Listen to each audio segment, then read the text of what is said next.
Hey, welcome back to the Spacebook, talking all out there entertainment, live streaming to you here on YouTube and Facebook, a 100% real-time live stream. It's Saturday the 25th of March 2023, unless you're Matt Pott, it's Sunday the 26th. And I'm Dan Hadley, Birmingham's king of the geeks, and I'm happy to be here with my mates. Where are they? Let's bring us all on. I've got Matt Pott here and Ian David Diaz. We're just getting ready to chill out, chew the fat, and get stuck into everything that's out there. Matt's time traveling, as always, wearing a very snazzy shirt. Yes, it sucked onto me this morning. Yes, I'm from outer space. I'm not. I could have said something obscene then, but it's far too early into the stream for all that stuff, even for me. Ian, how are you tonight, mate? How are you, Ian? I'm all right. Just I'm chilling today. I did a bit of editing, but that's about it. I just thought I'd chill today. So yeah, chill. That's an American term, you know. Well, okay, well. What else? What should I say? American. We've established he salutes like an American and he chills like an American too. I was chilling out last night watching the telly, watching my favourite TV show of the moment. Can't wait to talk about all of that tonight. A couple of episodes worth of a certain TV show to get stuck into. Please like the video now, subscribe to the channel, hit the cloister bell to get all the notifications about what's coming next and when. We can guarantee, though, that it's been a rough week. This is a no doom zone, everybody. No doom zone. Yeah, just us to contend with this time. We're going to talk about things we actually mostly, well, that I like. We'll find out, I suppose, how you guys feel about them as the show goes along. We're hanging out here, and same goes for you watching and listening along in the live chat there on YouTube and Facebook too. So you go see who's turned up early doors, see who's checking this nonsense out with us. We have Lord Thoth with a hi, everyone. And we've got Darren M with the customary greetings and felicitations. That's far too many syllables for this late at night, though. Tony L's here too. Hi, Tony. Hi, everyone. I got you, Matt Pott. And Garbage too with hello, evening, one and all. This is quite a quiet show on recent standards, isn't it? We've got it. You want to say get well soon to Chris as well. Chris from Cultivated Media, the artist formerly known as Bolstrek, of course. He's not been a well child at all. Poor bloke's got the dreaded you know what. And yes, we just hope that he gets over it soon, that he's able to open his eyes. Time.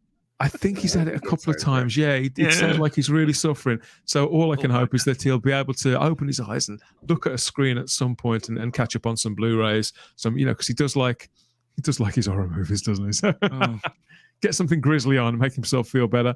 Hello, Ian, says Darren M. Nice personalised message there. Dedication just for you, mate. Cool. Cyber Matt Strikes is there with a high space bookers. And who else is here too? Yeah, Chris is ill. Oh no, says Garbage. I know. So head over to, if you are on Twitter, go and give him a virtual slap on the back and tell him that things can only get better. Yeah. A little bit of news to take a look at before we get out there too much. Did you see that this has started filming in London too? The next Ghostbusters movie has started filming. Yeah. So Yeah, there's Jason Reitner and the director, Gil Keenan. It's under the working title Firehouse at the moment. I don't know if they're going to keep with that or not. What's your instincts about that? Do you think they will? I think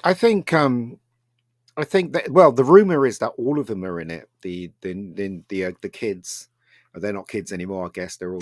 You mean podcast? Yeah, and the Ghostbusters that we know. So it's going to be interesting to see what they do with this. But I think one of the reasons why they did come to England is because I think it was either one of those two's idea about how England is so spooky and it has loads of ghosts and there's Jack the Ripper and it has all that stuff. So they thought it'd be quite nice to set it in England. I don't think it'll be set in England. I think, isn't it supposed to be like it? I don't think it's like an English version. No, it's not an English version. The whole film's set in England. They come over to England. Yeah. I didn't know that. I assumed because of the working title then. Firehouse? No. That's what I said. So I read that it's set in England. The film is set in England. They come over to England to destroy something or do whatever. Yeah. So it is set in England. So. I mean, I could be wrong, but I'm assuming you guys thought they were just shooting in England, like a studio or something. Yeah, I thought they were like doing like a lot of the films do, because some of the Bond stages, sound stages, they were so big. They were at Elstree. I thought it was because they were planning something really elaborate. But if you say that it's set in England, I think the only question I've really got is that who is Hugh Grant going to play? Here's hoping he's in it. And whose house are they staying in? Yeah, but that's what I'm saying. So hopefully it will be good. It's a good take on it though. If they ask, if I'm right about it, that I set in England, and because like England's very much, ghost I'm not central. too keen on a couple of the casting decisions. I mean, for me, I haven't seen any cast for this yet. But for me, Ghostbusters was bloody synonymous. Oswald. Oh no, I'm not a fan of that guy. Who's he? Patton Oswalt, and I think it's the other guy that was complaining about Apu from The Simpsons, and he got the cut. Oh, Apu, the character. Yeah, Apu. I think that he got some blood in his stool or something. Right, yes. So Patton Oswalt's in it. Yeah, well, I suppose he's got some talent. It's just that he's one of those people that, I've seen him be good in some things. He was very good in Agents of S.H.I.E.L.D. I must have seen him be good in something else, I suppose. But I suppose, you see, for me, Ghostbusters was always synonymous with New York City. Yeah. Yes. And so when in the last movie, so much of that took place somewhere else, I was surprised how much of the personality of Ghostbusters and of that world survived, even though it was in a different location. But before that, if you'd have said they were going to set a Ghostbusters movie overseas, I think that's a terrible idea. But now I think I'm warm to it, Matt. Yeah. Oh, well, yeah, especially, yeah.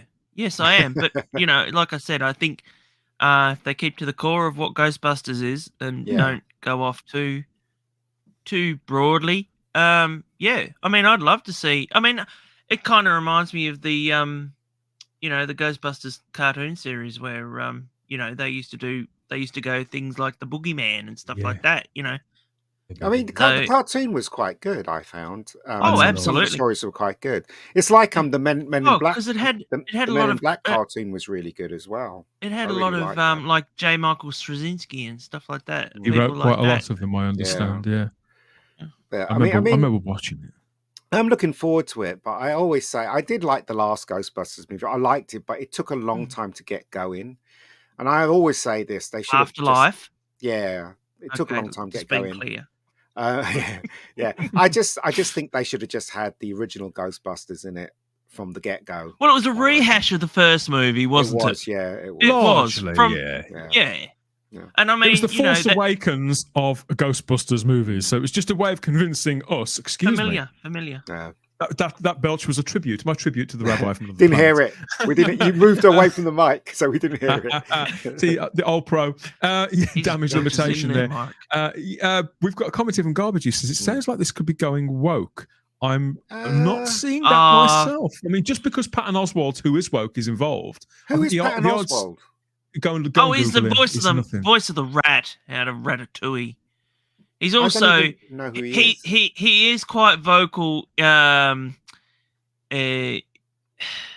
was in he does a lot of voices because he's He's not exactly the best looking man on television. Great, good face for radio. That's Yeah, what you'd say. that's the one, Dan. Yeah. I don't know who he is. I don't know. I saw Ratatouille. He was in Happy. Have you seen Happy? I've seen Happy. Yeah, he did the unicorn.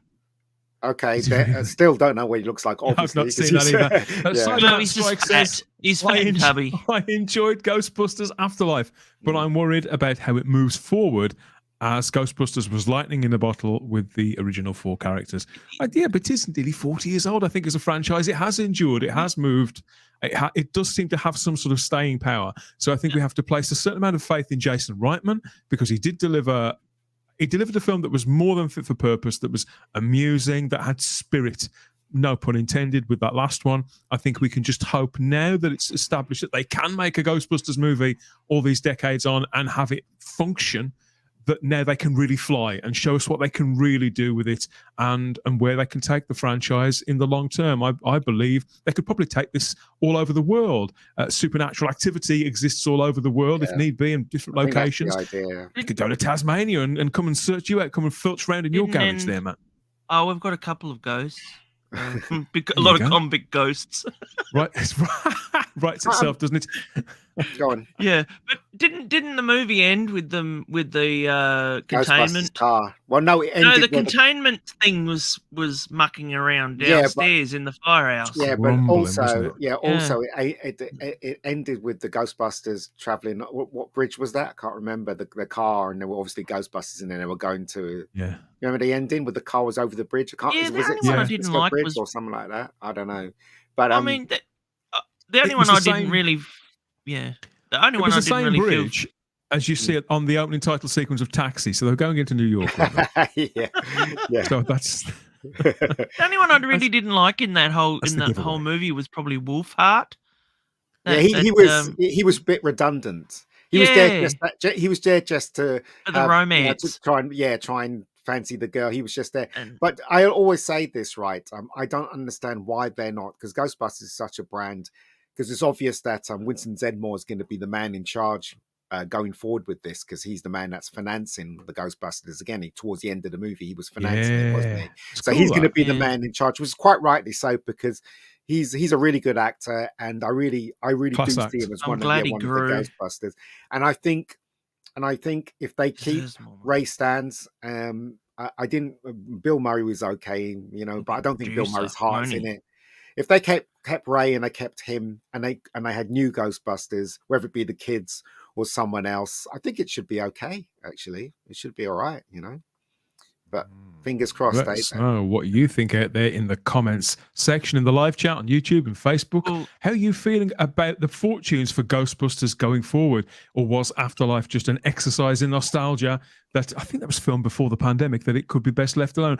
Well, I don't suppose that's a moot point, because it's coming. More Ghostbusters films are coming. Apparently another animated show as well. So this expansion is going to happen. I wish them well with it, because I think Jason Reitman's a really talented director. He's made a lot of good movies that I've really enjoyed, particularly Up in the Air, that thing with George Clooney. That was his first, wasn't it? Yeah, really, really good. So I think it's in safe hands. We can just keep our fingers crossed and hope we'll be talking about it at some point here. We never reviewed Ghostbusters Afterlife in the end. Well, I'm going to pick that up on Blu-ray and have another look at it, and we get together and chat about it. Put it on 4K. It's okay. Be worth watching again. This is the Spacebook Live, where all of pop culture is discussed, debated, devoured, and debagged here on the best channel that you'd never heard of. And this time we're spending a lot of time in the final frontier, playing catch-up with the crew of the USS Titan on Star Trek Picard. So that's coming up. Big double bill of Star Trek talk this evening.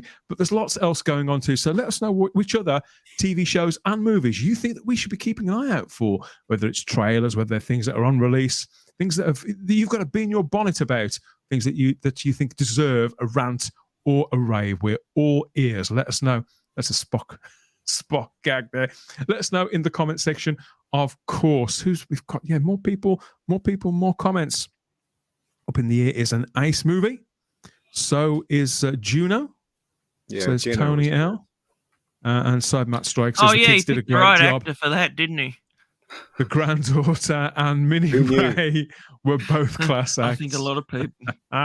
It's a shame Moranis wasn't in Afterlife, says Garbage. Rumors were that he was coming back. Well, Rick does seem to be back acting again. He's like the guy from Short Round. God, I can't remember. I forgot his name again. Key. Like Short Round. Ki Kwai Kwan. That's his name, isn't it? Key. I just call him Key. You just made that up. Just like him. He's an actor who went away for a very long time. It's very nice to see them back because they've got a lot of warm memories attached to the work that they've done before. So we just want to see them doing good stuff.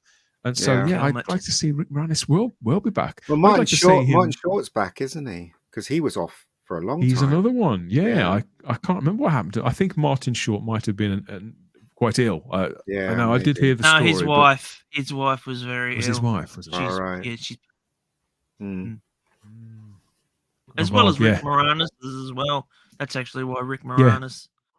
Well, when they've got kids and they want to do right by them, look after them, you can't really. You can't that's the sort of star that you can only hope for. Yeah, it is. So Ghostbusters may indeed be born again.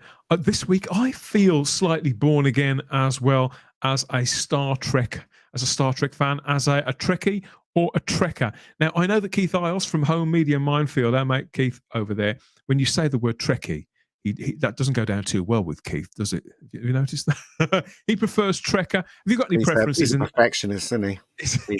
He is. Have you got any preferences there, Matt? Have you ever been a Trekker or a Trekkie? Not really. I don't try to put labels on myself.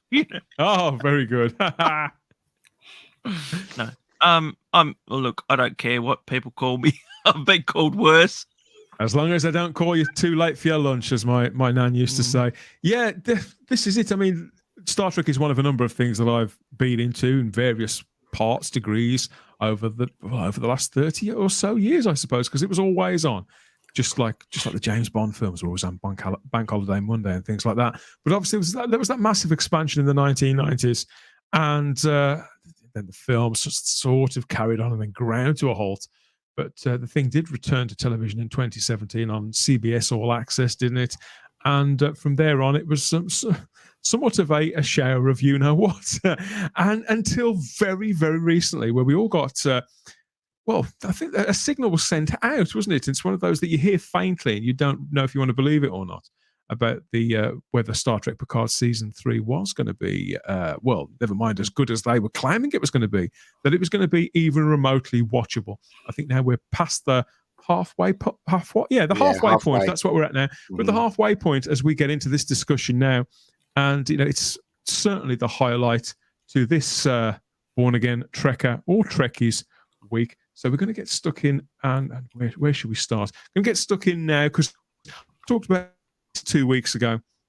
Got a couple of episodes on the clock I'd like to get into. So here we go. We're going to hit Warp Drive, and you're going to take your comments too. So if you can let us know what you think of these 2 episodes, your favourite moments, your rants or your raves, and we'll make our way through 2 hours of great Star Trek delivered by Terry Matalas and everybody else that's working on that brand right now. Who knows where it's going to take us?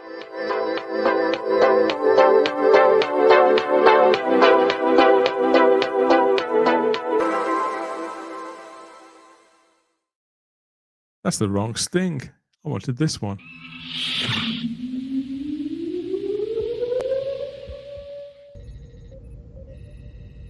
You got there in the end. Back there to the final frontier with Star Trek Picard. Here we are again. So this is the regular slot where we keep up with Star Trek, with everything that's going on out there in the 25th century. I've been corrected. This is set in 2401, Ian. So that's the year that this series is set. Did you know that? No. Me neither. I didn't know this until yesterday, but apparently so. So we're back on the final frontier. They don't do star dates anymore, do they?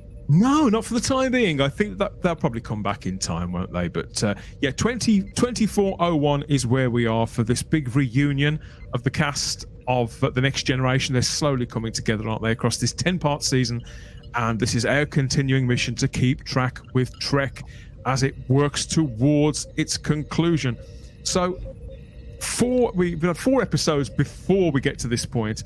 I keep telling people that, in my view, each episode of Star Trek Picard seems better than the last, and you think, can it possibly continue this upward curve? Something's got to collapse in on itself at some point, but it does seem not. Yeah. So this time we're going to talk about this one. So this is episode 5, Imposters, and this was the premise. It says, caught by Starfleet and facing court-martial, paranoia grows as Picard struggles to uncover whether a prodigal crewman from his past has returned as an ally or an enemy hell-bent on destroying them all. Imposters is written by Dan Liu, directed by Cindy Apple and Chris Derrick. So this one was, well, they've all been full of surprises, but I think this one in particular, I've been very able to avoid all spoilers. Star Trek Picard, once it became clear that this was a show that probably was going to be worth watching.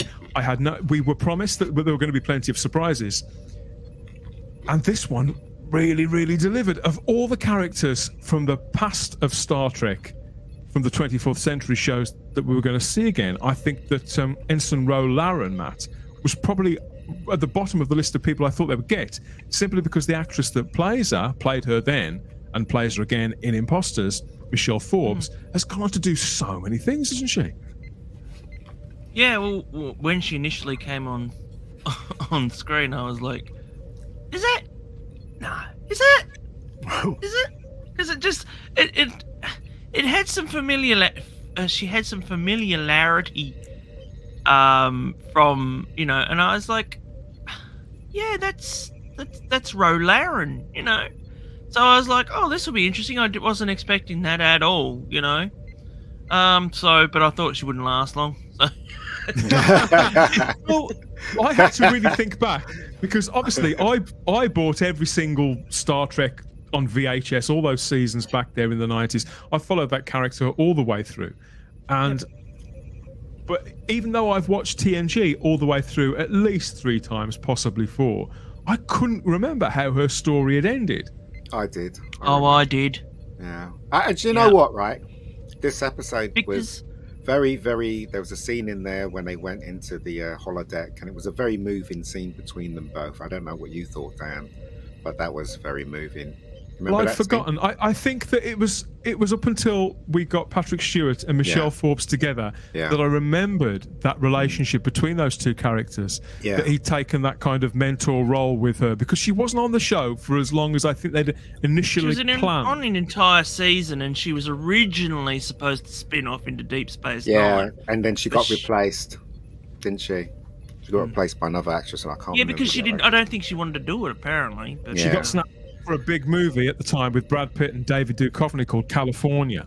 And so, if you've ever seen that film. So yeah, that's why she didn't continue with the part, and why Kira Nerys was played by Nana Visitor, instead for Deep Space Nine. So that was the end for Ro. I think she did make a couple of appearances later on.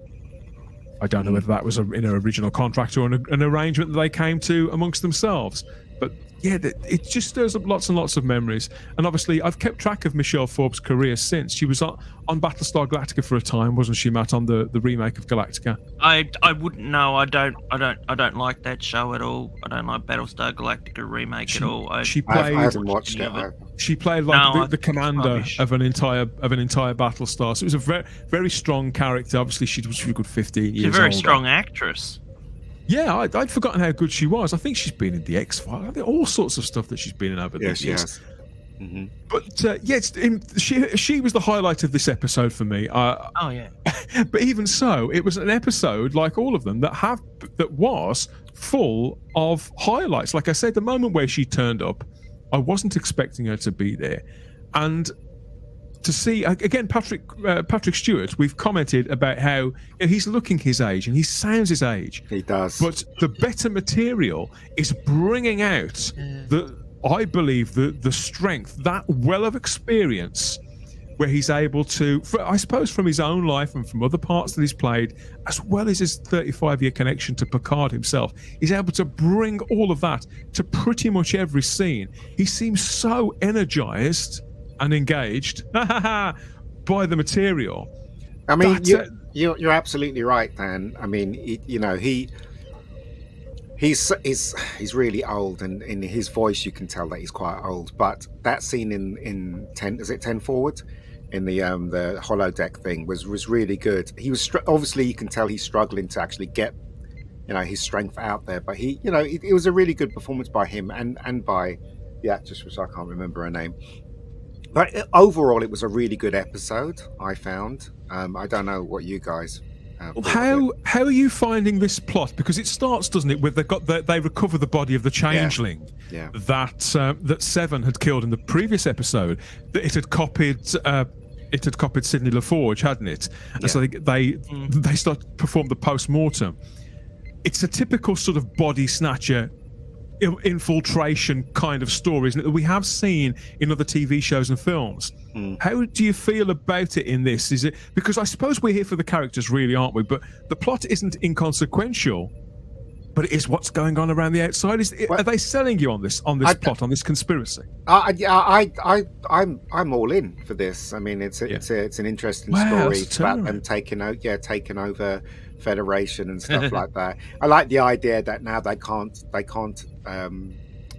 detect them, because now they've developed how to. They've got a circulatory system. Yeah. And also, that actually answered my question from the previous week, in that how come they could just shoot them straight in the chest and they drop dead. Yeah. So but it was obviously... so it is a good episode as far as I'm concerned, and again, I'm really sad that Patrick Stewart is the age that he is, because his performance is really stunted in this. It really isn't the Picard that I know, but that can't be helped, obviously. I mean, the guy plays Riker. He's still Riker. He still has the strength to play Riker, but it's just, as I said, he's definitely shown his age now. He hardly moves in these episodes as well. I don't know if you've noticed that. He hardly moves. A lot. Yeah, so apart from that, though, as I said, it's probably even on the first series. Yeah. I was surprised when we were discussing the last episode, and I think it was Andy who said that Jonathan Frakes is 70 himself. Yeah. I would never have he's still a very physically capable man, isn't he? Quite clearly. Yeah, he still has that strength inside him that he's Riker. As I said, unlike Patrick Stewart, who you can hear his voice is croaking and whatever. It kind of spoilt my enjoyment a bit, but still, I'm still on board to see what's going to happen next in this series. So it's still engaging to me, So there you go. Well, this is quite a turnaround. So this is episode 5. I remember episode 1. You were far from convinced, weren't you, Ian? You were very much in the camp of, well, it's better than what we've had recently, but you weren't blown away. But over the weeks, I'm not blown away. It's just, it's still not real Star Trek, because they're using colourful metaphors, which to quote Captain Kirk and Spock. But that takes me out of it. When they do things like that, it takes me out of it. And also when they have all those dark shots, that takes me out of it as well. But I have to kind of tune off to go, okay, well, it is a different Star Trek, so at least it's not crap like the other 2 seasons. This has a story going through it, and I kind of appreciate it, really. So, and I like this fella here. I keep forgetting his name. Who disappeared for the entire episode, and then it's like, oh, can you get him out of the cupboard for us at the end?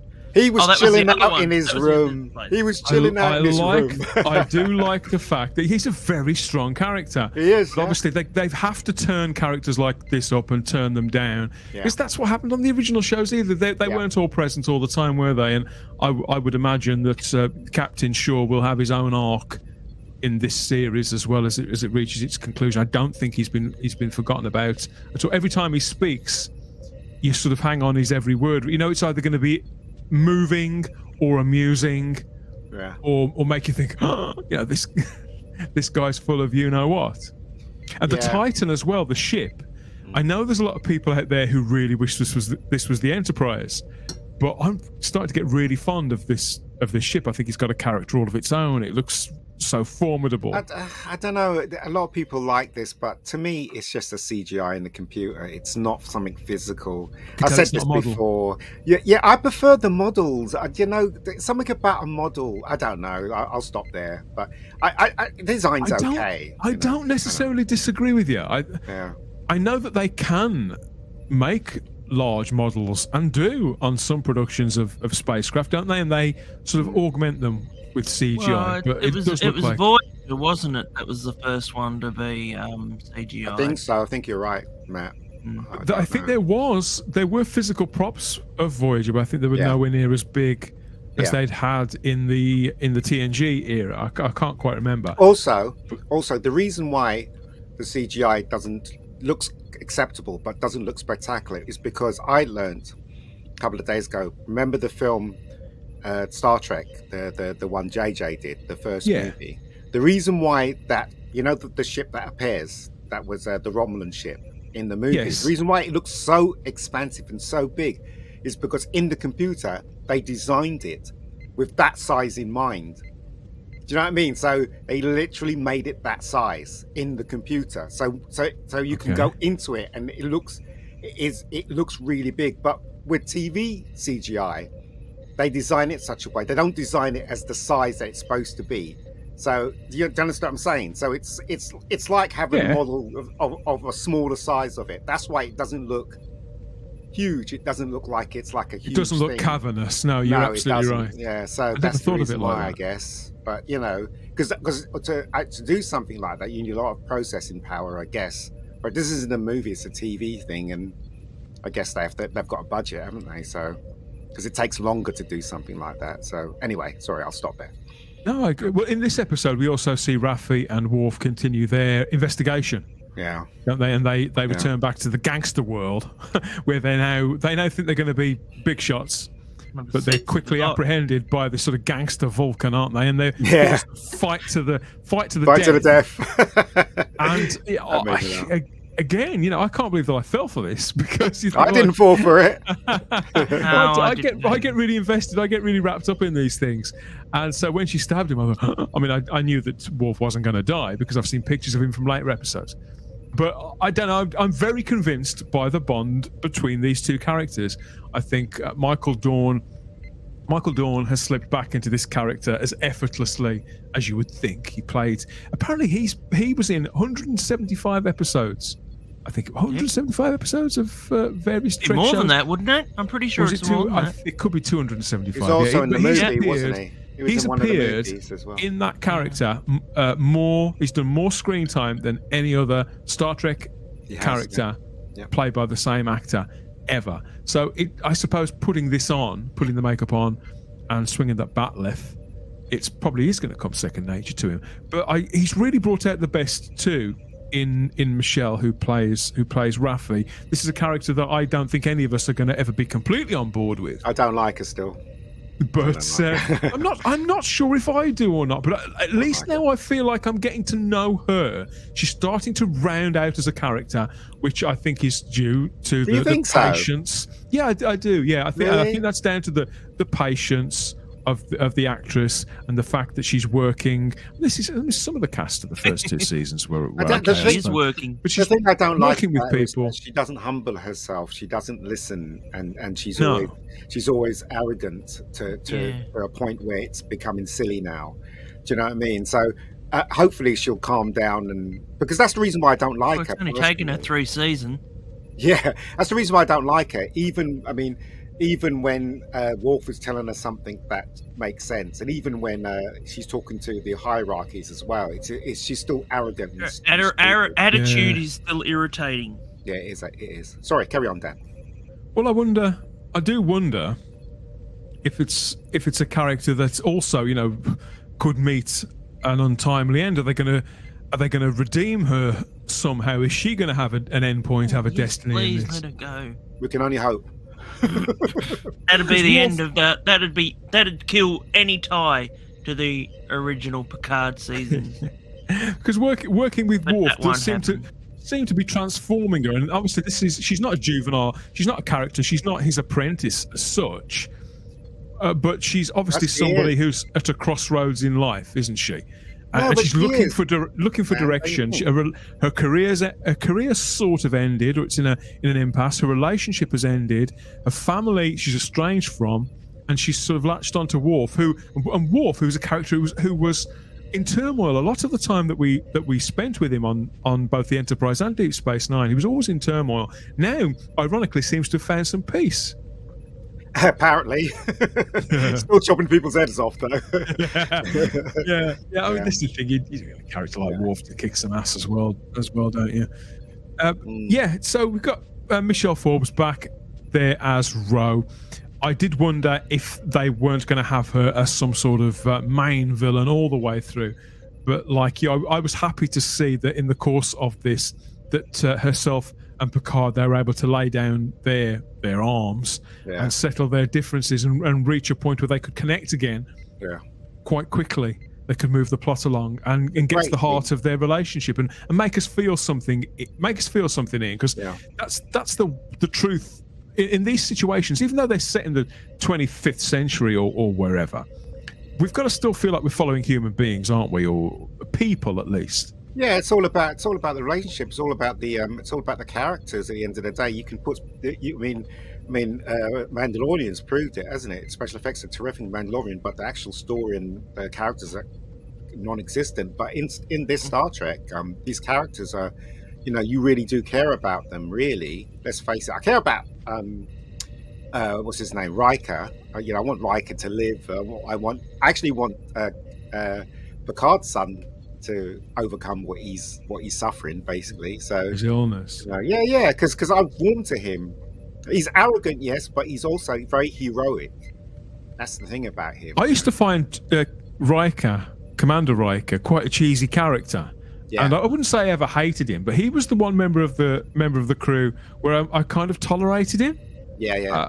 And I think that over the years, I don't think I realised how much I did like him, how much I respect the character, and how much work Jonathan Frakes put into developing him over so many years. Yeah, but I think so. But I think the idea when they brought Star Trek back was to split Captain Kirk into two, right? Yeah. And so basically have the intelligent Captain Kirk, which is Picard, and the one that runs into danger and is a real kind of, makes love to the ladies. Yeah. Well, I mean, I thought that was Riker, so I thought it was quite a good idea. He's a number one. Do you know what I mean, sort of thing. So I thought it was quite good like that, and he's still like that now, isn't he? I think that was the idea, wasn't it? That Patrick Stewart as Picard would mostly be on the bridge, and Riker would go down to the planets and he'd swing the leg. I think Riker came into his own when the whole thing with the Borg happened. I think once he stepped up to that mark, it was like, and he could actually make the decisions. Well, as I understand it, Matt, they didn't believe that the production team didn't believe that the audience would buy Patrick Stewart as a strong masculine lead, based on the fact I'm just realised who I'm addressing this to, based on the fact that he's bald. Yeah. And so, if you remember, so they, in fact, initially they knew they got the right actor, but they had Patrick Stewart was fitted for several weeks before they eventually decided not to go with one. But they were reluctant to feature him as the actual heroic lead, because they felt that people wouldn't accept a hero who hadn't got hair, which seems mental now. Because they did, they wanted more of him.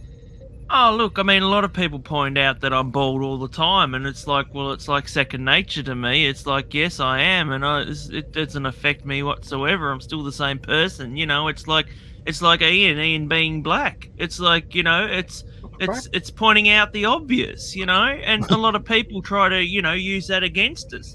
And, it's, I think at that time, there wasn't that many. The only other bald person that had been on television at the time was I never even thought about Kojak, but I was thinking about Kung Fu, Carradine, with the bald cap. Yeah. So but now, Matt, you've got people like Jason Statham. Yeah, exactly. Who's it's a real sexy thing. I mean, even Even Patrick Stewart, wasn't he named Yeah. sexiest man of the year at some stage in England or That's whatever? the, that's the thing. I think what made You have no Picard was idea his where the intelligence, hormones go. wasn't it? Was his intelligence together with him that made the audience gravitate towards Picard. He was intelligent. He was heroic. You know, in you know, all that package. That he was a hero. He's definitely a hero. He's like one of the best captains in Star Trek. Period. Let's face it. So, you know, it does work with him, and also because he's British and he has that kind of thing about him. You know, the command. He has that nose, hasn't he? You know, the command when he speaks. So yeah, it's cool. You could tell he would actually, even back in the 17th century or something like that. You know, you could see him commanding a ship. I mean, you know, he's just got that British sensibility about him. So yeah. We've got a comment here from Cybermat Strikes watching on YouTube who says, "I was hoping Worf would take Raffi out. I don't like that character either." I don't like. Nobody likes that. Well, I don't know anyone that likes him. I mean, yeah, I was right. It's 275 episodes. Oh yeah. Thanks there from and also, don't forget that Michael Dorn played his own relative in Star Trek 6, didn't he? Undiscovered Country. Yeah. It's crazy, right? Absolutely crazy. That was great to see him in that, though. It was, yeah, it was. It was fantastic.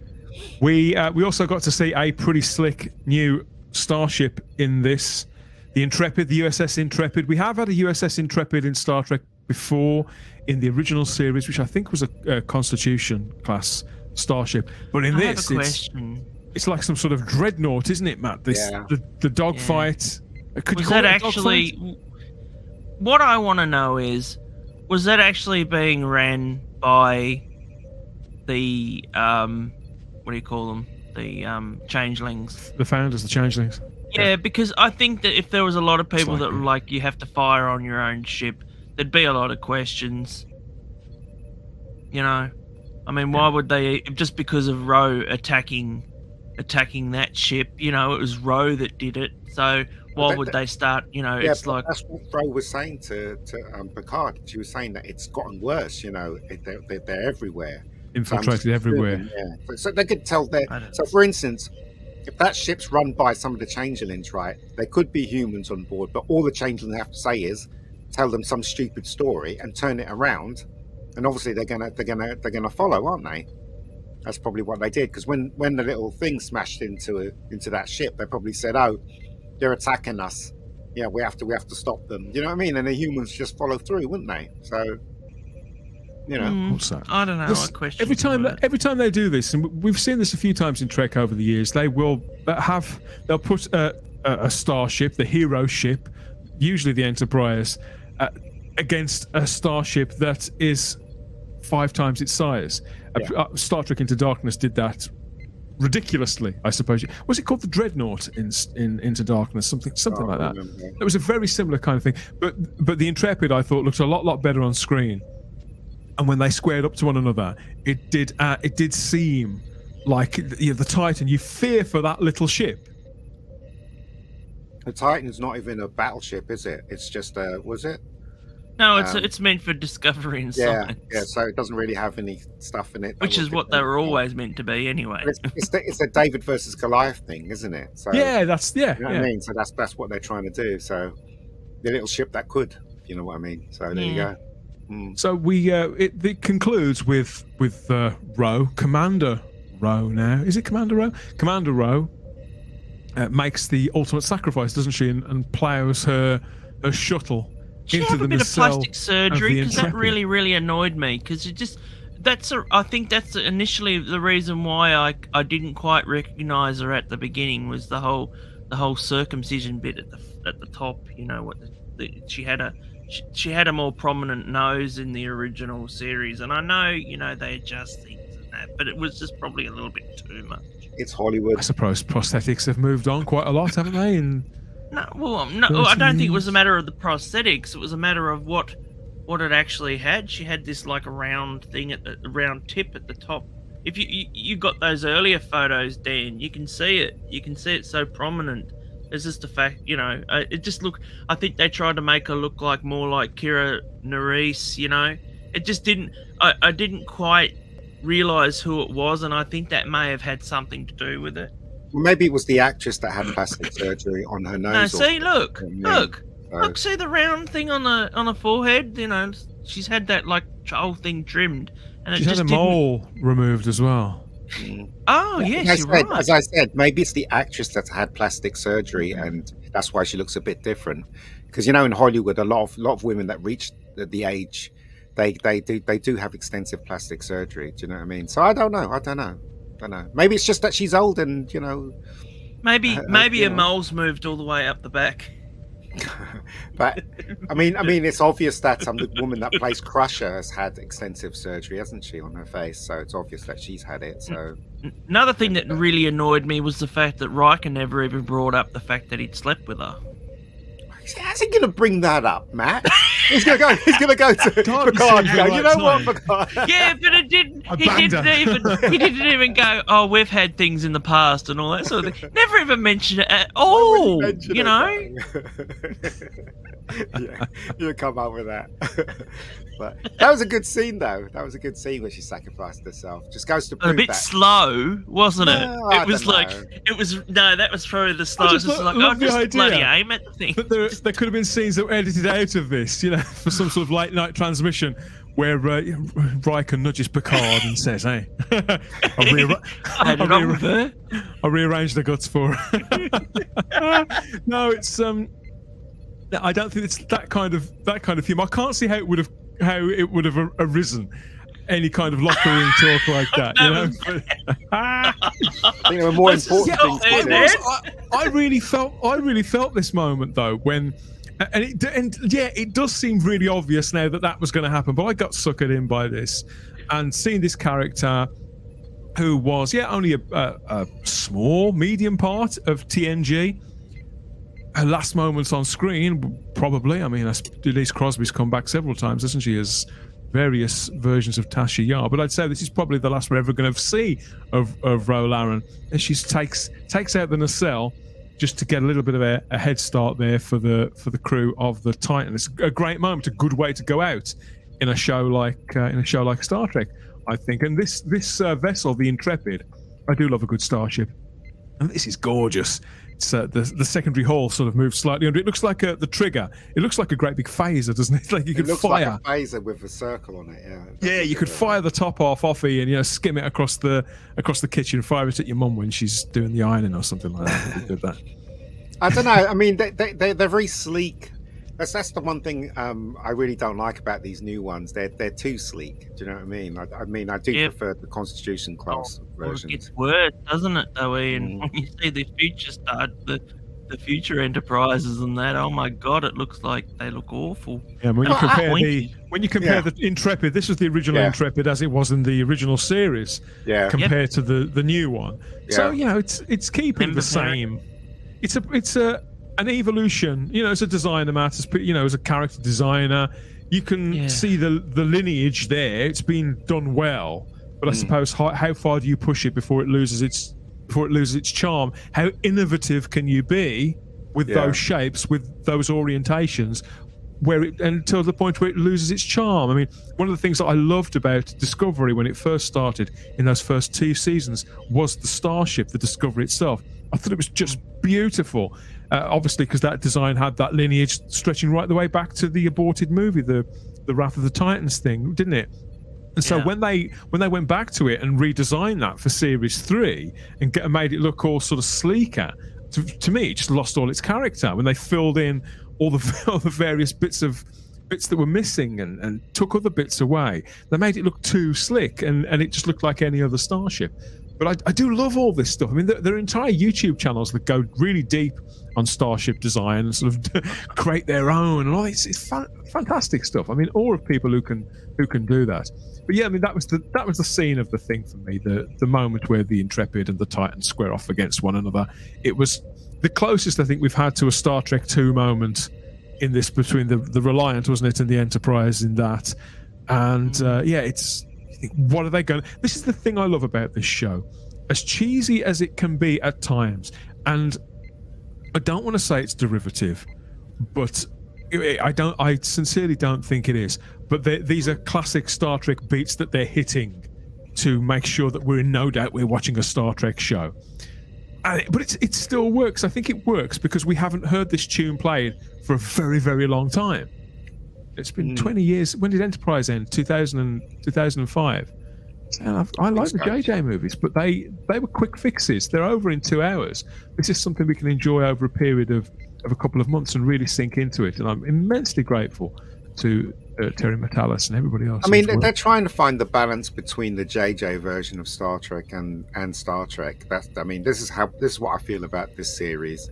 I mean, it's a lot more Star Trek Next Generation than the JJ thing. I find, the smoking and the expleets and and the bit of the violence, that's all JJ rubbish. But the most of it is mostly Next Generation stuff. I find there's a lot of callbacks to a lot of things, a lot of Star Trek stuff in this episode and the episode after it as well. So yeah. One thing as I say, I've watched all of TNG all the way through 3 or 4 times, and you get a little bit tired. I mean, there's a certain warmth when you see the same effect sequences replayed over and over again. Yeah. They just change the color of the planet. With Enterprise, whenever the Enterprise hits warp, it looks exactly the same. But in this show, we never get that. Every time the Titan does something, it looks different, slightly different from how it did it before. Every moment is really, really cool, and so the ship never gets the wonder of the sights that we're being shown all these hundreds of years in our fictional future. It never bluntens its impact. I just think it's wonderful. That's why the ship's growing on me so much. I wonder if it'll be out for sale. The toy version, the model. Oh, absolutely, more than likely. Yeah. Eagle Moss collapsed, didn't it? But I gather that somebody's picking up the license there. Yeah. The Titan. The USS Titan. That's right. This is the what are they called? The boilerplate, isn't it? That they get on all these ships, and sometimes we get to see them. Other times we don't get to see them up close. But there's members that on this one you've got the cast and it's certainly the crew. You've got the production personnel there are all listed when you all go. All free sprays in that one. But I don't understand, Dan. So the two ships that you showed just now, the old one and the new one. So what it is that they rebuild it, and that's why they keep the name. That's what they do, right? I think it's just like the Enterprise. They rebuild them. Yeah. I reckon they'd have something on board of the original, just something. I mean, this one, Matt, it's got a different number entirely. Whereas obviously the Enterprise keeps the 1701. They just update it with the letter. The Intrepid, the original Intrepid, and the new Intrepid have got 2 completely different numbers. So I wonder how they decide on that. I still love those original ships. Yeah, so do I. So I mean, there's something like, for instance, those 2 pictures you sent. I'm probably guessing that they're both CGI, but the one at the top, the original one at the top, it feels like you can hold it. Do you know what I mean?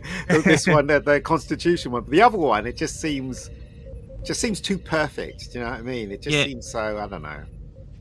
Well, yeah, the one of the new Intrepid, that is a computer generated sort of working model, really. Whereas I think the picture on the left from the original show is taken from the show itself, or at least that's the screen used prop or a screen used prop that's been sort of maybe it's been tweaked a little. Of the Enterprise that they've taken that they blew up from the previous one.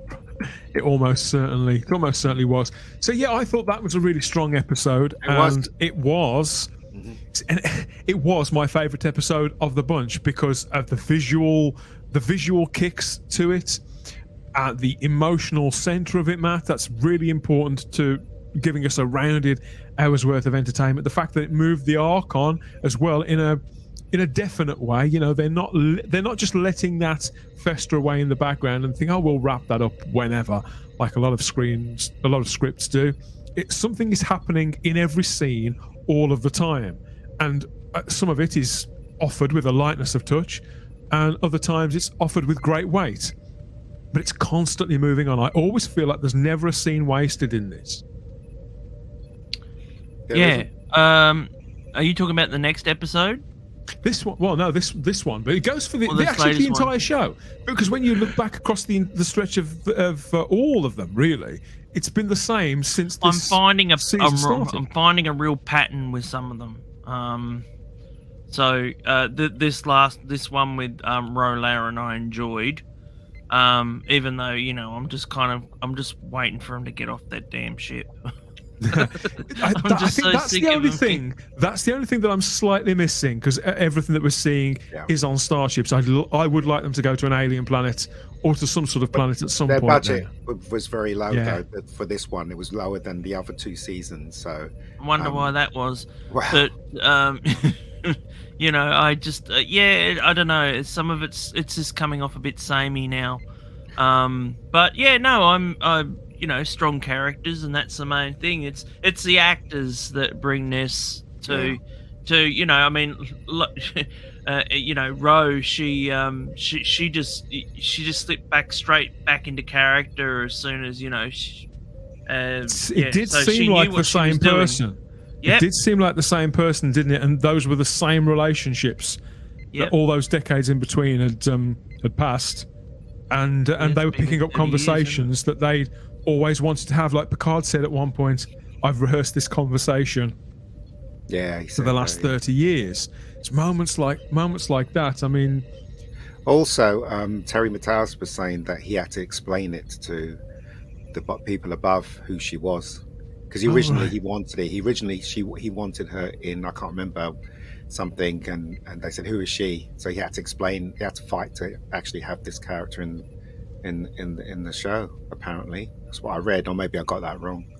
So there you go. So Orchie, and is it not Orchie? Who's the Klutzman? Didn't even know who she was. Orchie, and Alex, didn't he really? Did not know who she was. So that's just how much they know Star Trek. But there you go. Carl, the classic 80s fanboy, says that Ro betrayed Picard by joining the Maquis at the end. He did, yeah. And then ended up getting caught and arrested. Yeah.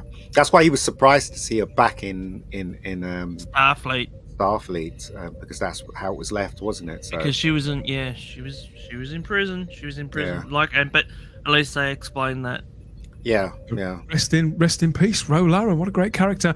This is a 10-episode run, and we are covering every single episode of Star Trek Picard Season 3 here in the Warp Drive segment of the Spacebook Live, and we'll be here for the remaining episodes as it works its way to its conclusion. Star Trek Picard Season 3 continues every Thursday on Paramount Plus.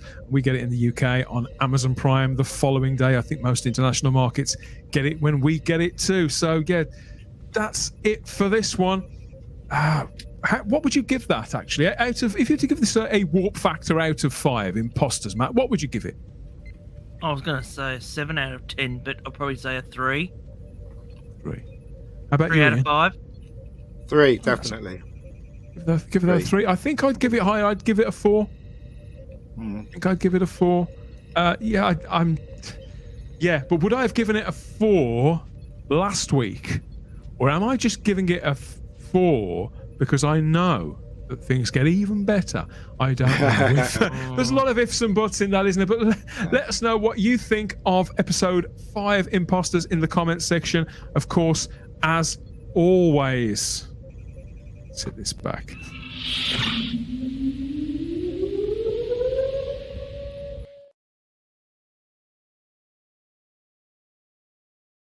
Okay. They've rearranged all the settings on this, and I don't know where I am and what I'm doing. Yeah, you've got to look right up my nose there. Charlie's Angels. Oh yes, it does look like that, doesn't it? Yeah. Good stuff.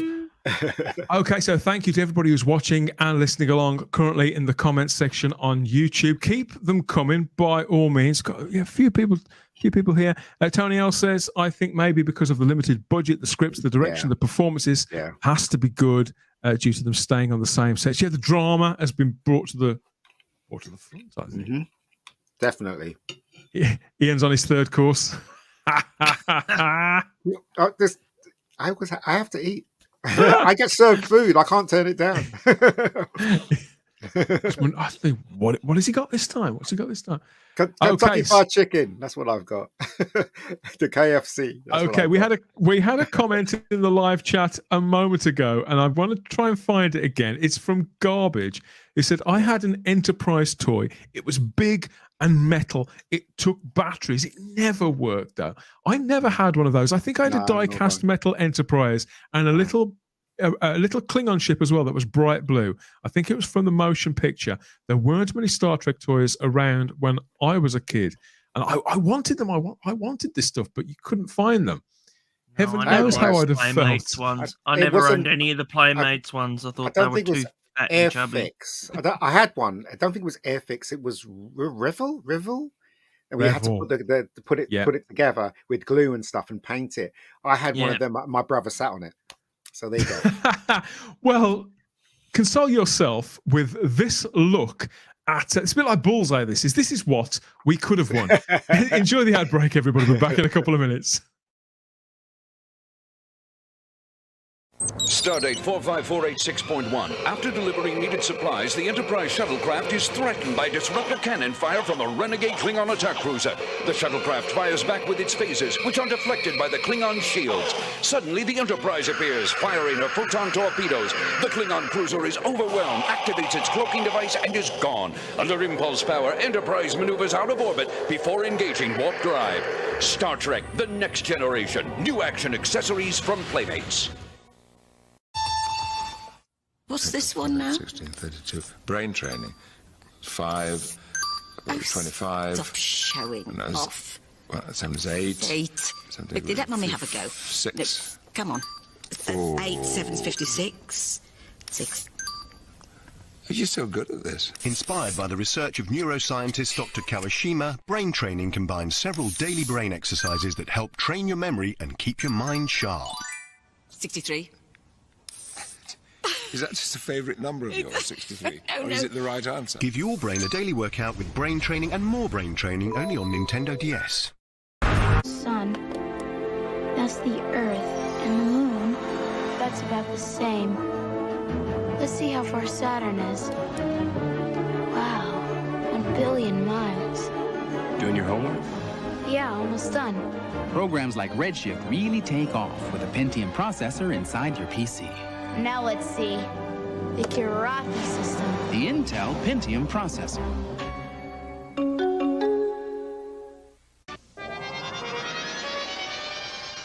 What's the dramatic story of Johnny Cash's recent brush with death? Inquiring minds want to know. I want to know. What does a Blockbuster book exclusive reveal about American couples and marital strife? This week's National Enquirer tells you. Can you cheer up your wardrobe for under $10 this Christmas? What signals tell you someone's secretly attracted to you?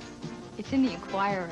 If Johnny Carson were free, would he marry this woman? Find out in the Enquirer. Over 100 features for people with inquiring minds. Like me.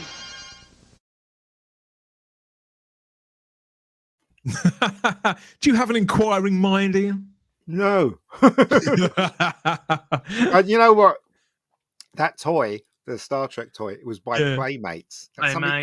Playmates. And something's not quite right with that. They always they make something else now. They were just molded plastic. They were. They were the same people that they used the same molds that they did for Teenage Mutant Ninja Turtles. I used to work in digital pre-press at a publisher's, and we used to handle a catalogue called Playmates. None of the stuff looked like that. A lot of it used batteries. I'll give them that. But it wasn't. I got you there. Okay, so I hope you enjoyed those ads there with some Trek faces from the past. What do you think about Patrick Stewart with a moustache there, Matt? Do you think he can carry that off? That was obviously at the time they were obviously doing something in like some show at the theatre. No, Matt. What was it? It was that vampire movie, Space Vampires, that he did. Do you remember? Space Vampires? Yeah, but he wasn't wearing a...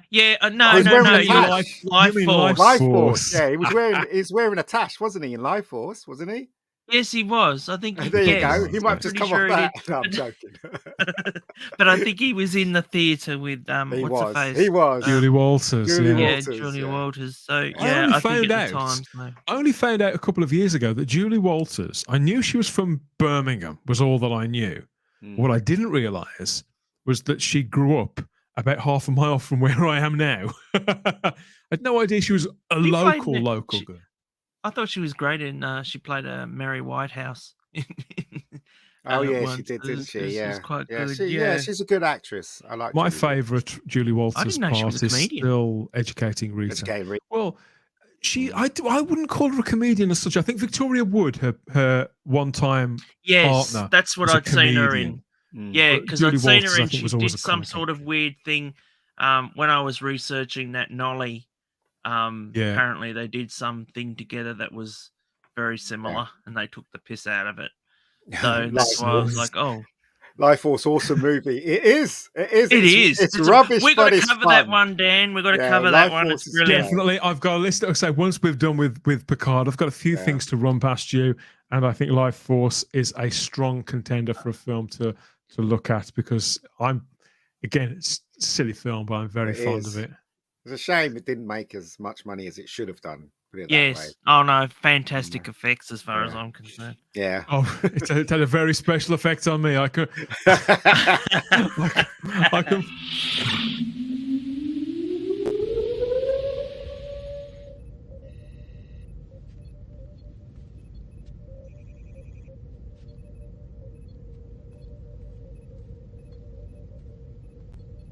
They've been recently reunited and returned to one another on the bridge of the USS Titan. Bit by bit, we're seeing the cast come back together on this 10-part season of Star Trek Picard. Season 3, it's the dim and distant past, seasons 1 and 2.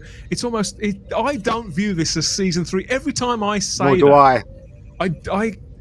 I can't quite compute. To me, this feels like something entirely different, but this is our continuing mission to work our way through it and to keep track with Trek as season 3 of Star Trek Picard works its way to its conclusion.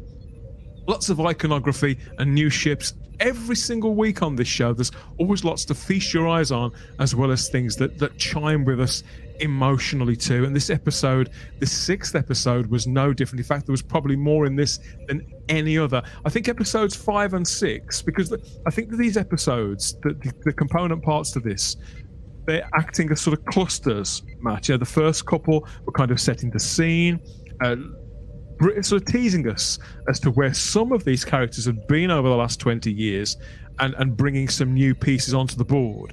Things moved along then with that kind of the couple of episodes which were largely like a submarine sort of story like we got with Star Trek II, The Wrath of Khan. But this middle section, which I think is made up of episodes 5 and 6, feels like the unashamed fan service. I think that fan service, it's more than that, to be honest. No, I think that fan service it's more. Gets a bad rap. I think that's fan service. Berries.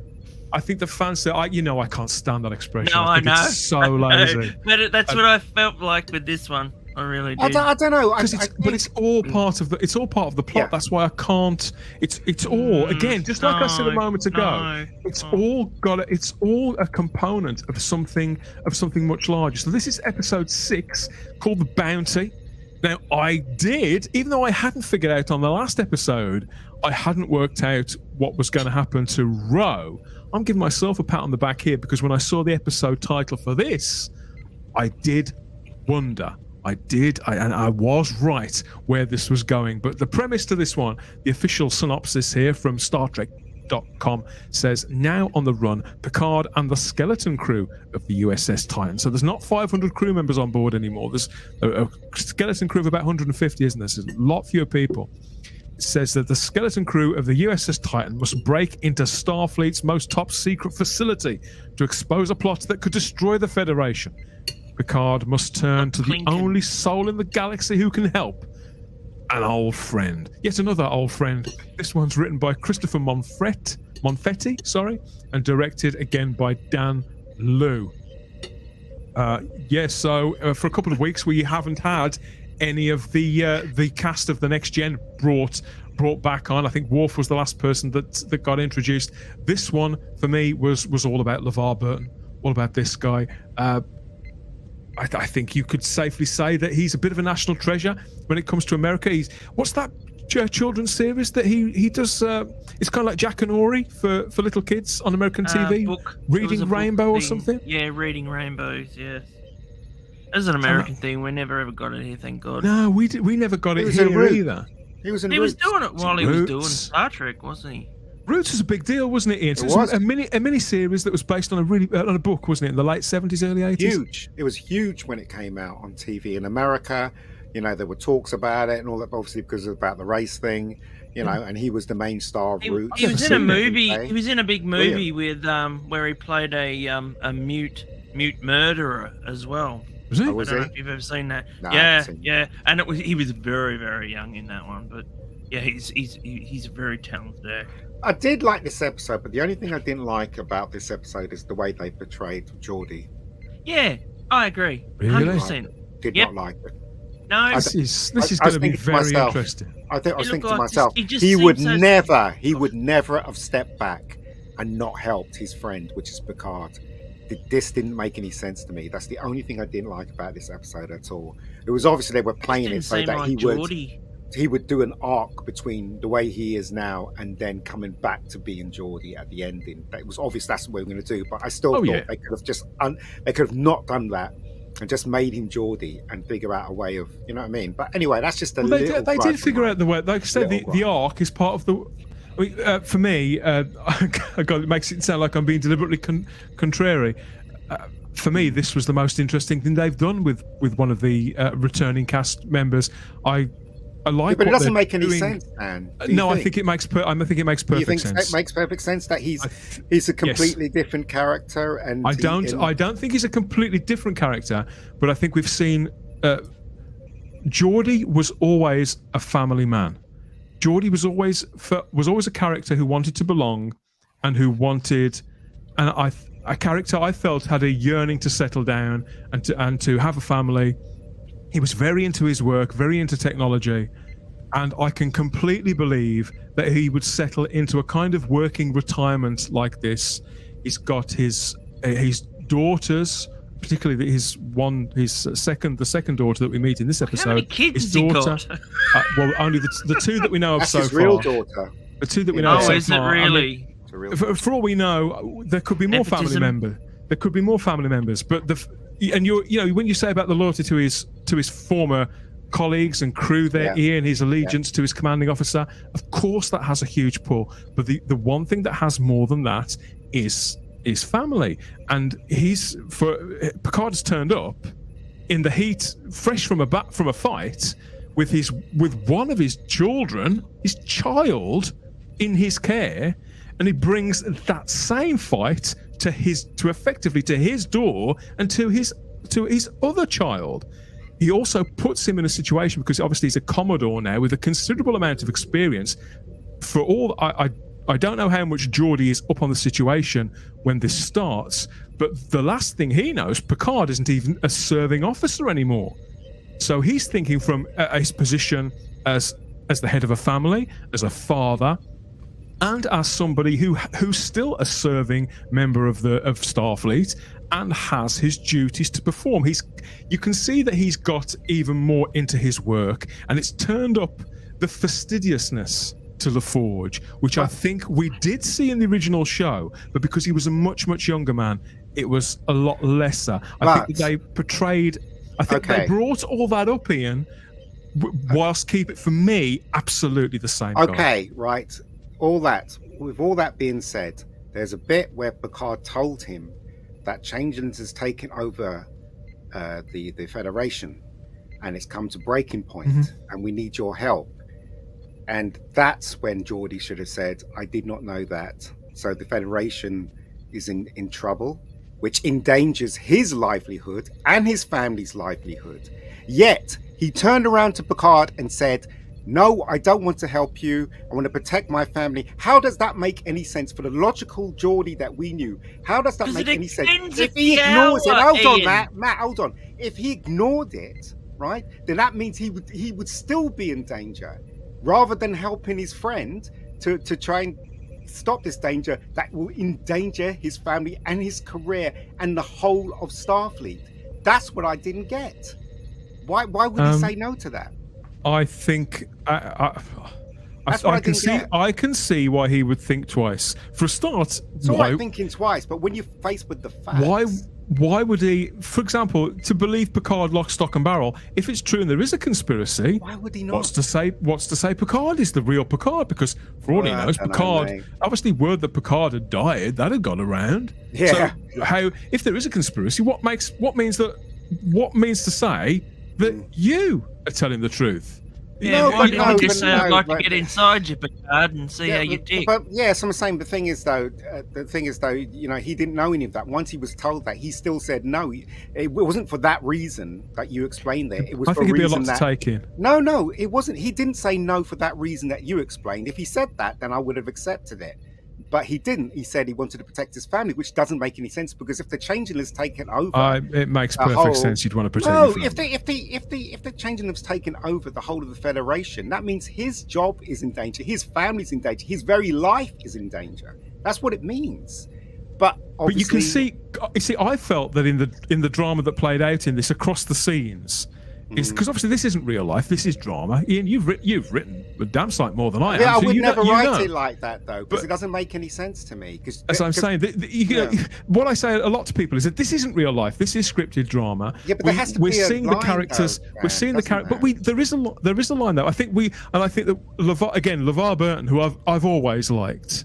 I liked him in the original show, even when Geordie wasn't always best served with material.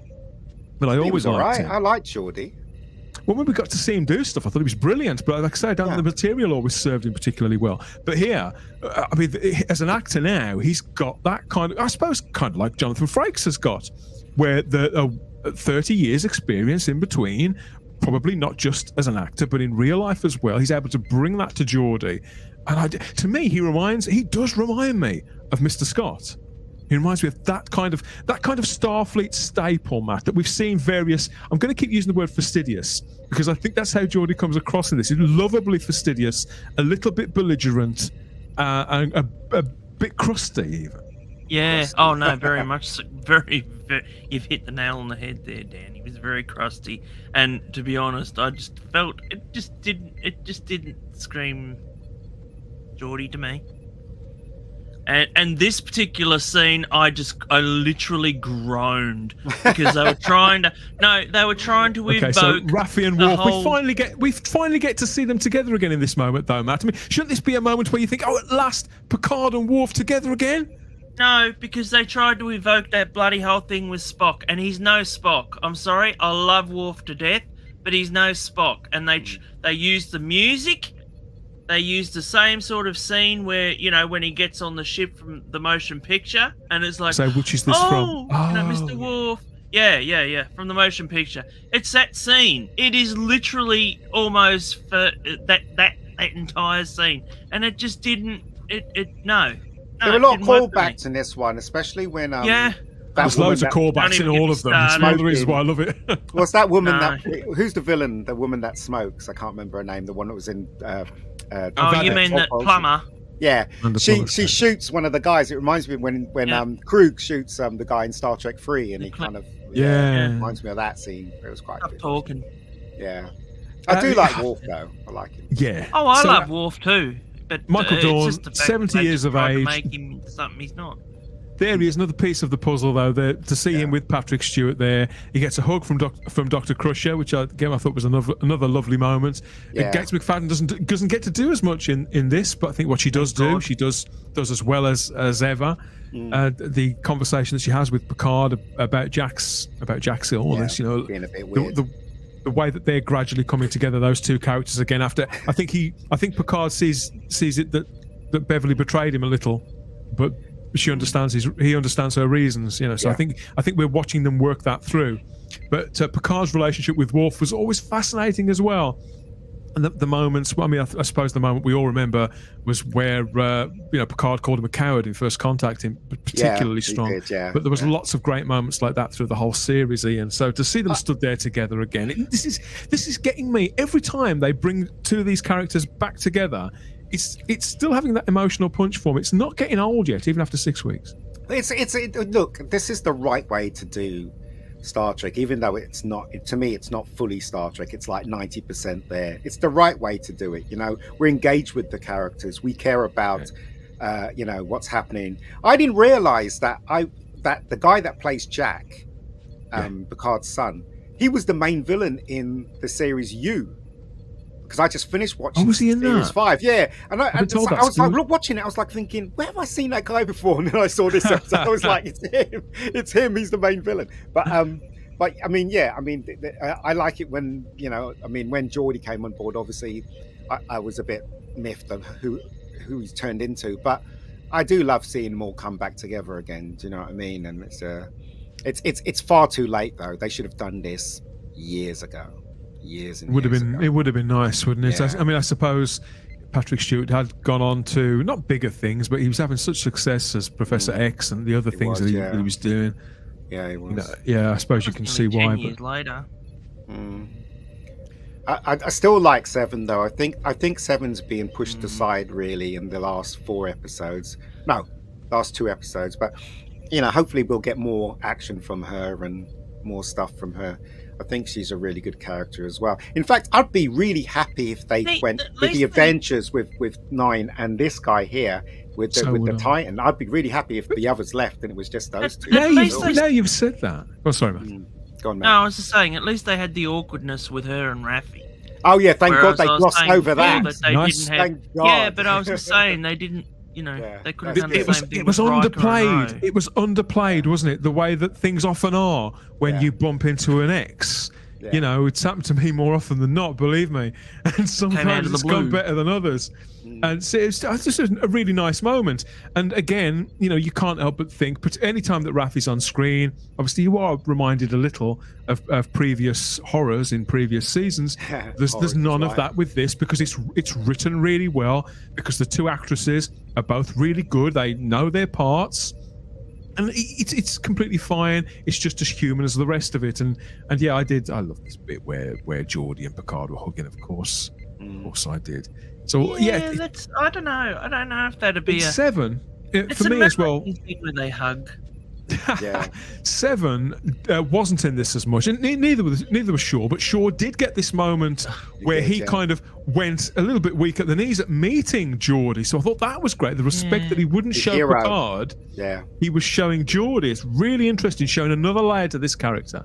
So we saw more layers to him, and we also got to see 7 in a quieter moment as well, where she effectively came home. We'll come to that in a little while, I've no doubt. But with Shaw, obviously, the more TNG characters come on screen and fill up the screen time, he is going to go slightly into the background. But as long as when he does appear, they're great moments that deepen the character, Matt, then not a scene is wasted again, is it? Oh no, it was a bit weird where they just said, "Oh, let's go and just get Shaw out of the broom cupboard." Well, Well, but the thing is, we're getting on with the next episode. That was a bit too. No, but it is Picard, and it is about the next generation cast. So yeah, he's going to be pushed aside. But the thing is, though, he has made a mark in this show. So it's when he does appear, it's worth every penny. Do you know what I mean? So. I don't mind him being pushed aside. There's also that scene where they had a lot of explanation of what's going on with the plot, where they're all sitting around the table. Do you remember that scene? Yeah, the ready room scene. It wouldn't be Star Trek without a ready room scene, would it? Too dark though. Somebody should put a light on or something. I don't know, but yeah.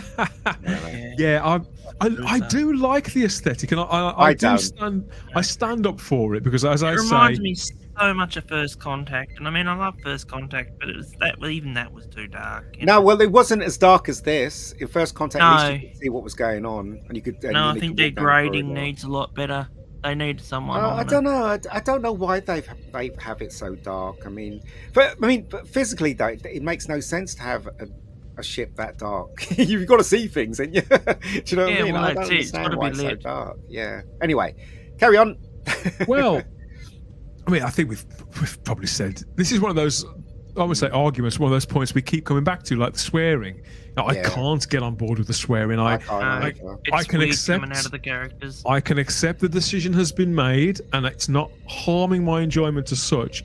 But it doesn't mean that I think they've made the right decision. I don't think they got rid of all of that. According to Star Trek 4, modernised it. According to Star Trek 4. They don't swear like that in the 25th century, do they? Yeah, but they obviously brought it back in, because it's in the past. That's in the past now. I know. But anyway. Yeah, well, there were kind of forms of cuss words in Deep Space Nine I think it was just within Starfleet. It all started with Data when they were crashing onto the planet, and in Generations, and he went, "Oh, she," and it never actually finished, and that was the point. That was the point where it sort of went. I think a lot of fans got upset with that because there's no swearing in Star Trek, and well, they might have got rid of that, didn't they? Because like, nobody works in the 21st century. Everybody's, there's no rich, there's no poor in that world. They were saying.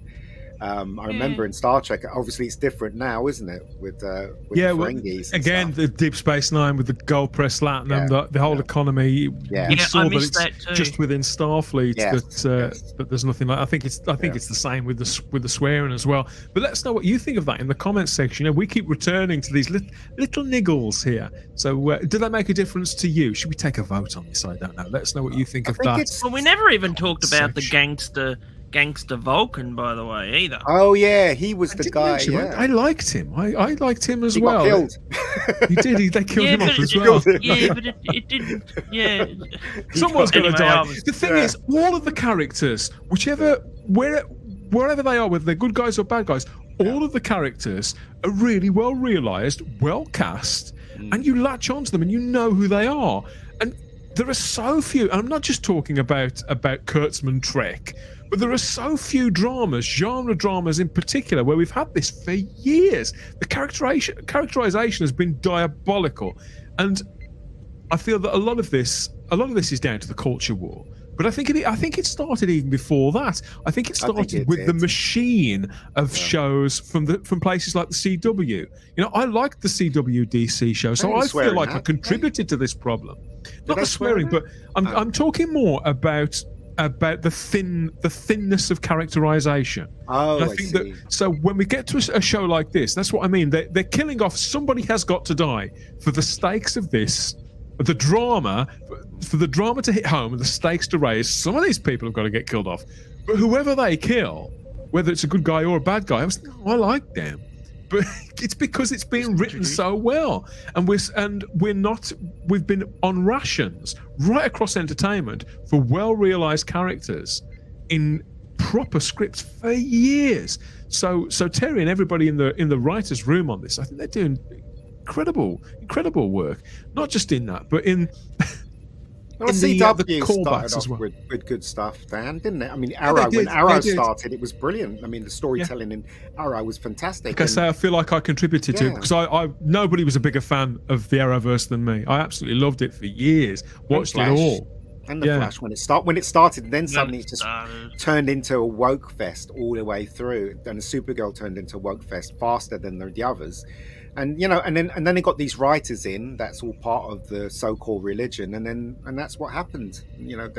American network TV, since the days of TNG, they used to describe it as a sausage factory. Then, so that was 30 years. But ago. at least the stories made sense, didn't they? I mean, look at Next Generation stories. They were terrific. I mean, even going back to the '60s Star Trek, some of the stories in the '60s Star Trek was. I always maintain that I did not eat pancakes after that episode with Spock got the pancake on his back. I couldn't eat any pancakes anymore. You know what I mean? So those episodes were great. When this season wraps up, the Star Trek coverage is not going to stop. I do feel like a born-again Trekkie, and you're going to get a lot more Trek talk from us here at the Spacebook channel. And Warp Drive, which was a show that we originally did like 2 or 3 years ago, which I mothballed indefinitely after the abhorrent Star Trek Discovery Season 3. And I'd like to continue talking about Star Trek. No, it was all of that. It was all of it. I made it through Season 1 of Lower Decks. I held the course then because I honestly thought that Discovery Season 3, I thought, no, because they'd got a new showrunner and they got this new premise and they got a shiny new logo, and Sonequa Martin Green had let her hair go longer and she looked fucking gorgeous. I thought that no, this is going to be good. And how wrong was I? 10 weeks later, my God. Anyway, back to this. So yes, Daystrom Station. This picks up on, again, it's a legacy character from Star Trek. Daystrom was in the original series as well, mentioned several times throughout, I think in particular Deep Space Nine, maybe TNG as well. A little bit rusty on all of that. But here we go to this space station, which is described as Section 31's Area 51.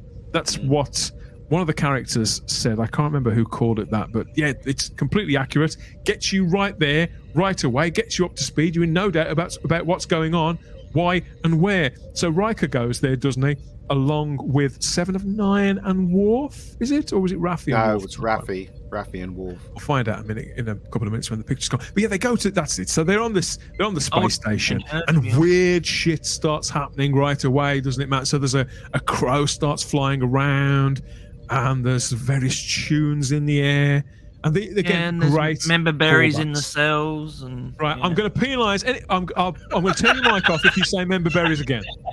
But, so yeah, this is what I mean about this middle section of the season being where all that heavy lifting, the real reaches into the lore are becoming more apparent, and leaning on it isn't true, because I think the story is solid enough, but they're bringing it all in to the right measures, and they're having fun with it. I think they're having a lot of fun with this. We get to see Moriarty again now. Yep. Moriarty was in the trailer for this season, and it's played again by the same actor who played this character back in the original series of TNG. I think that's a character flourish. I think he was that's in a the little Nanny, bit of wasn't he? The actors he was in that series. The Nanny. Yeah, he was the butler in the Nanny. In the Nanny with Fran Drescher. You're talking about that comedian woman comedy with the dark hair. Yeah. She sounded like she was from the Bronx or something. Yes. You don't remember this? Oh. I remember. No, I don't. But I remember him. I remember the 2 episodes of the original show back in the 80s. Because he became sentient, didn't he? That's right. Yeah. In the original in the second episode, he became sentient. So he first appeared in Elementary, My Dear Data back in season 2, and then I think the second episode with the beautiful Stephanie Beacham there in season 6, I think it was, where they put him together with Reg Barkley, didn't they? The character that Dwight Schultz played. So I'm very familiar with the first episode. I haven't seen the second one in quite some time, but of all the characters for them to pick up again, I had forgotten how much I liked this character, how much fun he was, and to get him back played by the same actor, it's good stuff. I mean, it's a little superficial, but it is linked to Data, and Data, it turns out, all of this tracks back to Data. I mean, I'd completely forgotten about the crow, and I still can't quite remember which episode that was. That Data was. I can't remember either. But I mean, Riker picked up on it, didn't he? The crow, the tune, he picked up on it, and they showed that wonderful clip. Yeah, well, lucky they brought him. The first episode, didn't they? And it just took me right back to when I first saw that. I was so excited about watching The Next Generation. It took me right back to that episode, and it was fantastic, absolutely fantastic. But the proper callback to Encounter at Farpoint, just wonderful stuff. And so I thought that.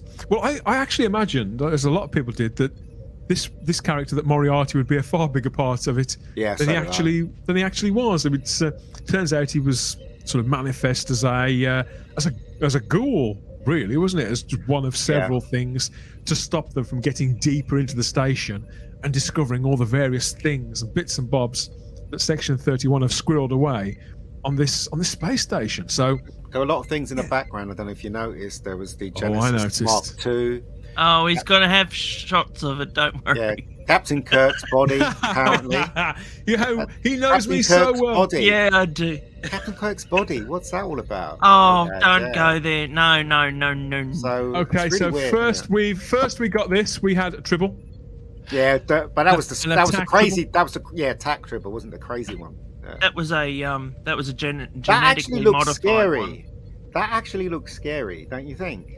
They look more scarier. They look more scarier with Kirk.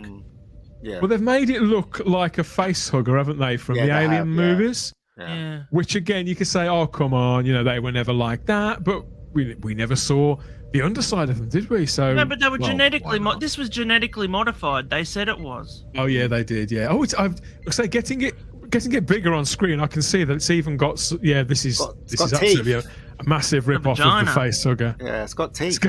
It's horrible. Snatch Tribble. Did he really just say that? I can't.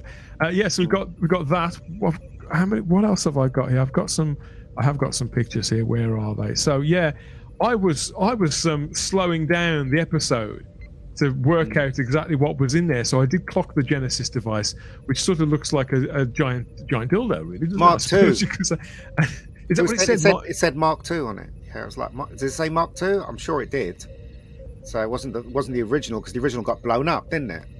So it must have got to be What, Mark did they make II, a second one, did they? Looks like it. That's it. according to that. Yeah, it was Mark Yeah, because II. the first one worked out so well.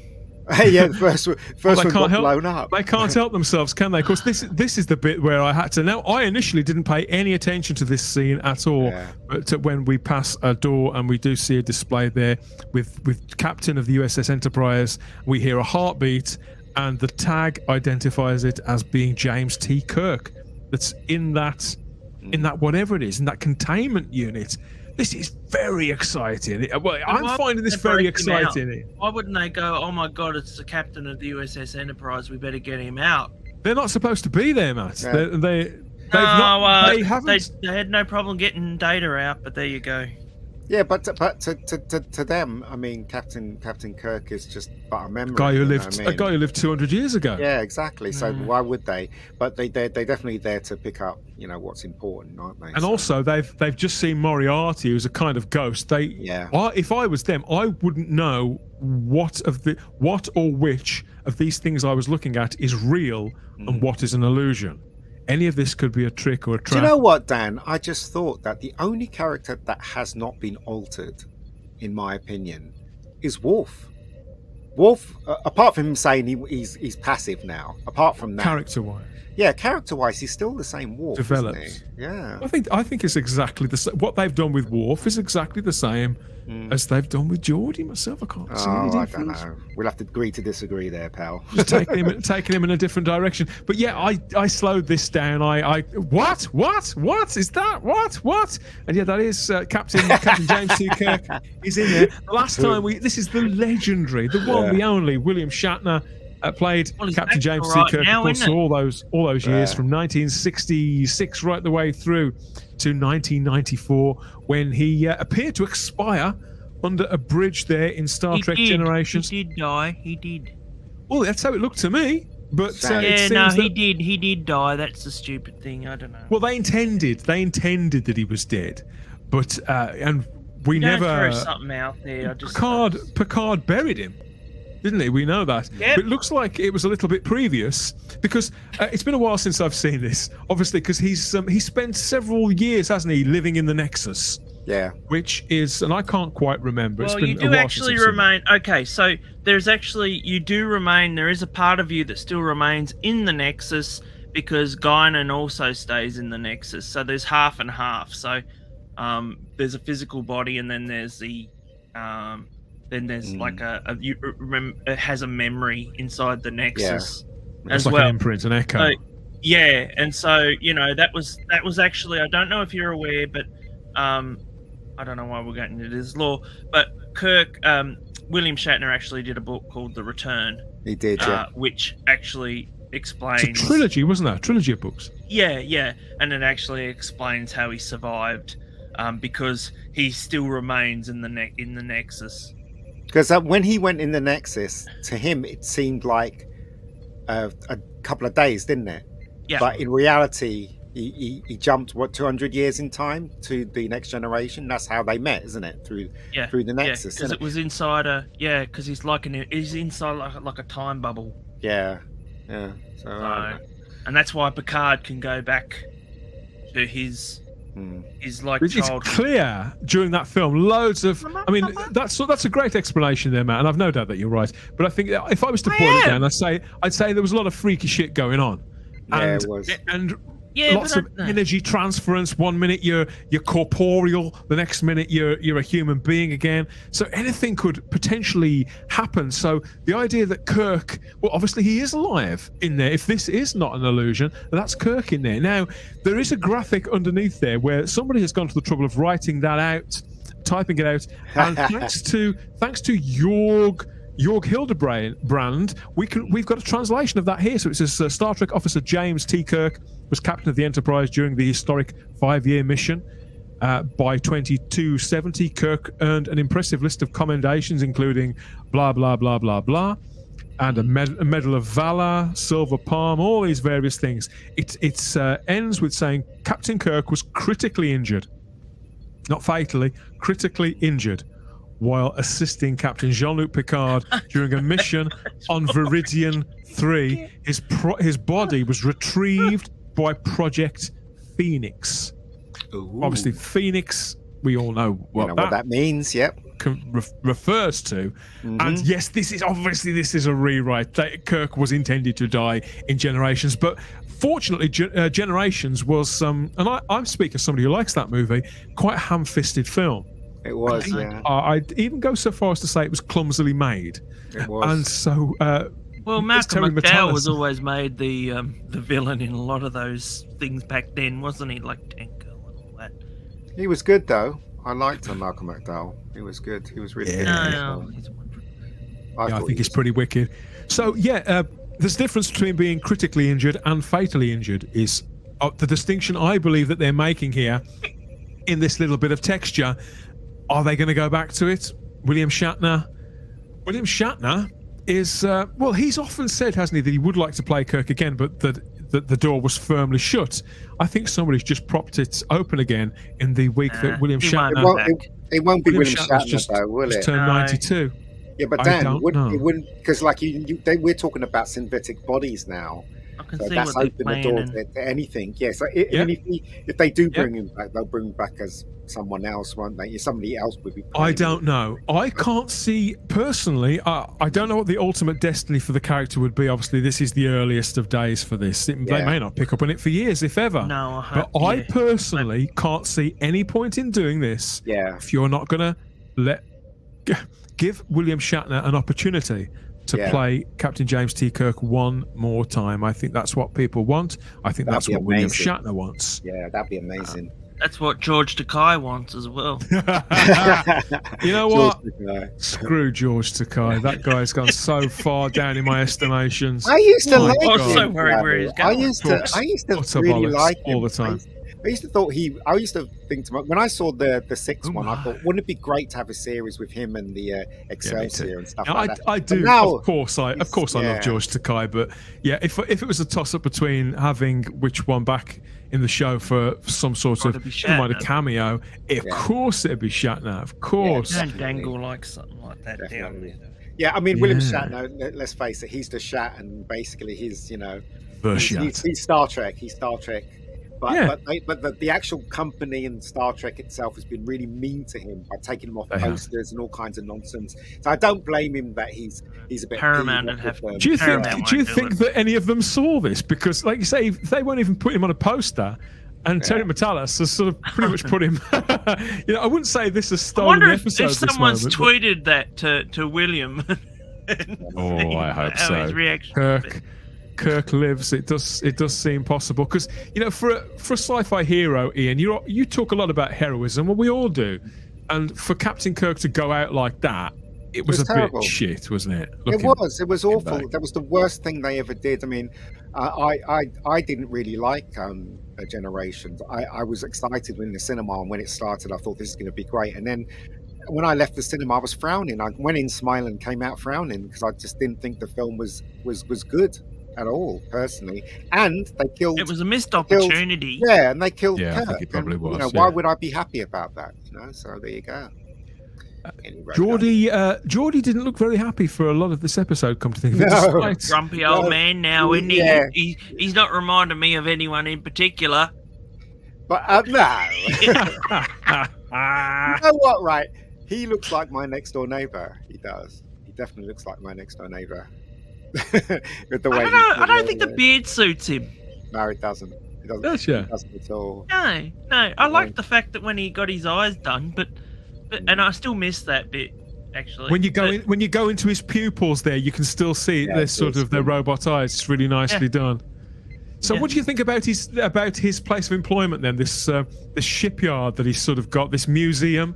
Where Geordie he's the curator, isn't he? And the guardian, the custodian of all these fabulous ships very fortunately for us, from TV shows and movies past, they're all there docked at this space station, and Geordie's got the keys to all of them. He's a bit like an intergalactic Vin Diesel, isn't he? Yeah. Well, I thought when I first saw this, I thought to myself, "Oh, they're only putting it in to call back loads," but it does have something that happens that actually makes the episode a bit better, doesn't it? They do something on one of the ships.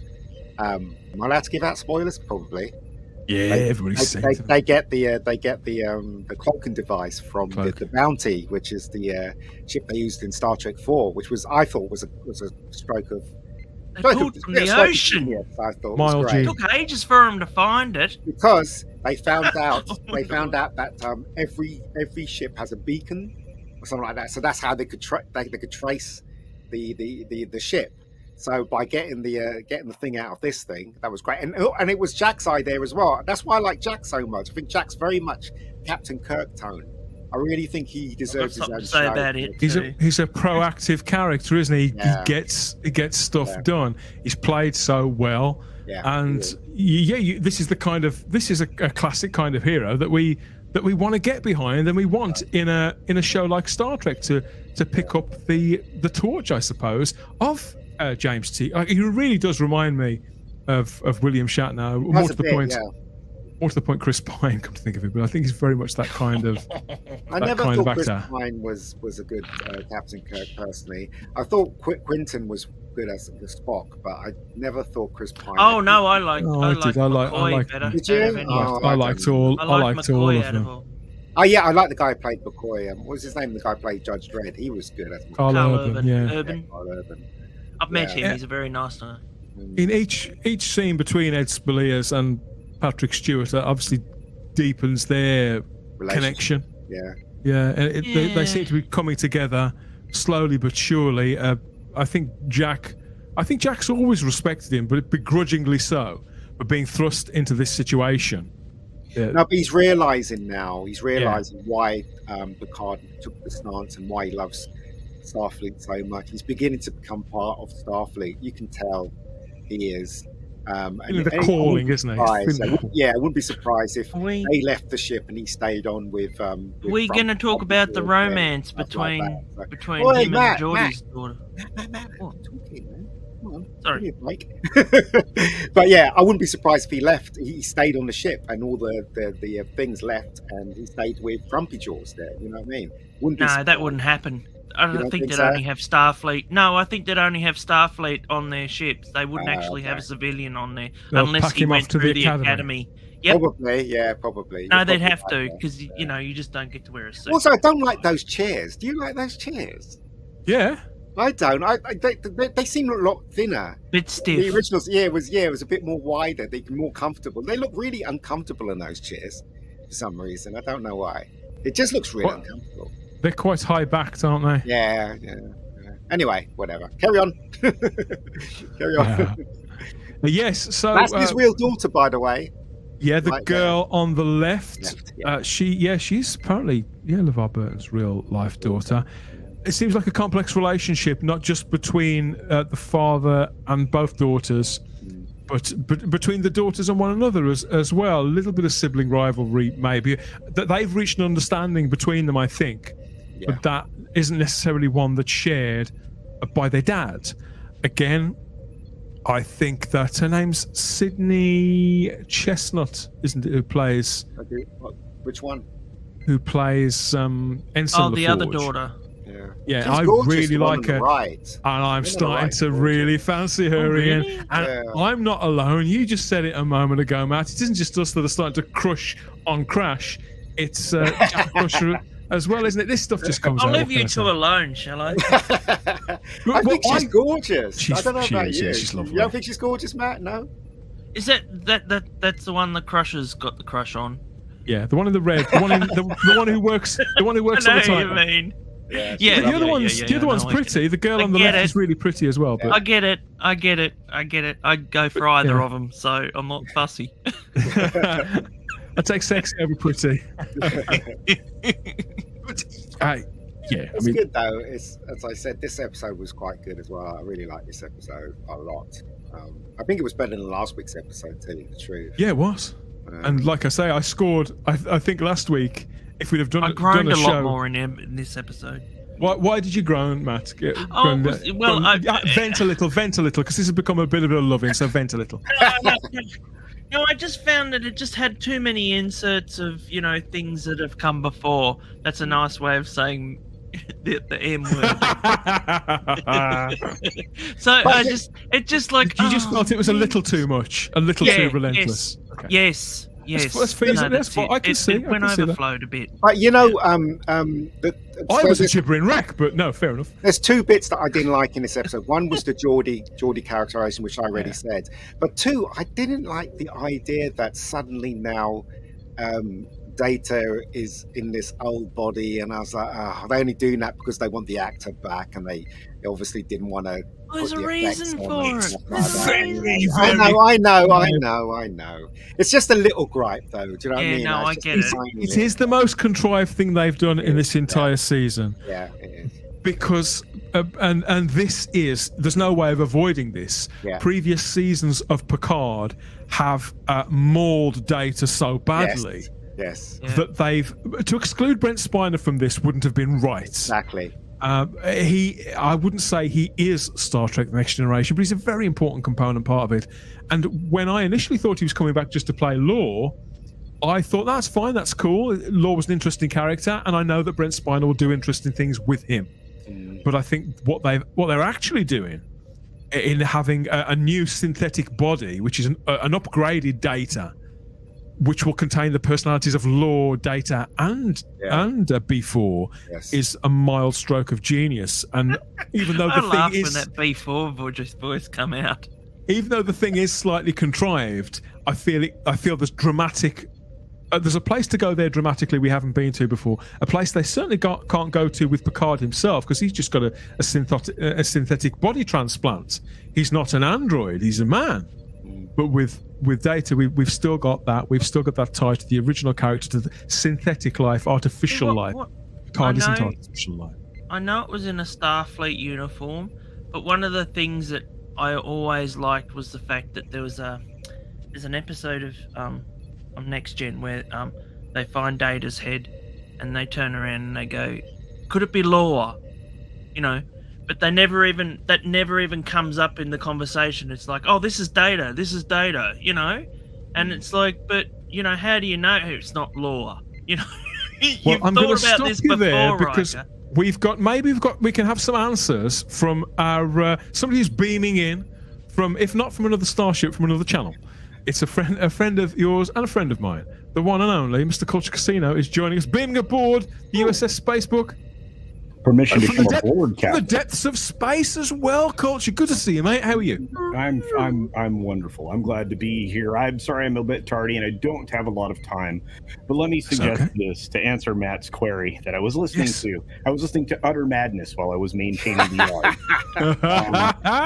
Go on. What's with it? We know that that Data was in charge of the AI for the base that they just entered. Correct? They just broke into. And he was the one that would be familiar with Moriarty specifically. Yes. So that would explain why they would believe that it would be Data. However, we come to find out, hello, Museum. How far along through the episode are you? Going step by step, or we're sort of hopping along, really. Okay, we're hopping backwards. Then it would seem to be that he has possession of all of every version of himself, which would make sense if they've gone about all the trouble of collecting all of this memorabilia to data mine it, right? Literally. They would definitely combine them all in the same positronic brain if they could. Yeah. And again, you had before in there, and all of the different iterations of Data just kind of all combined, including Noonien Singh.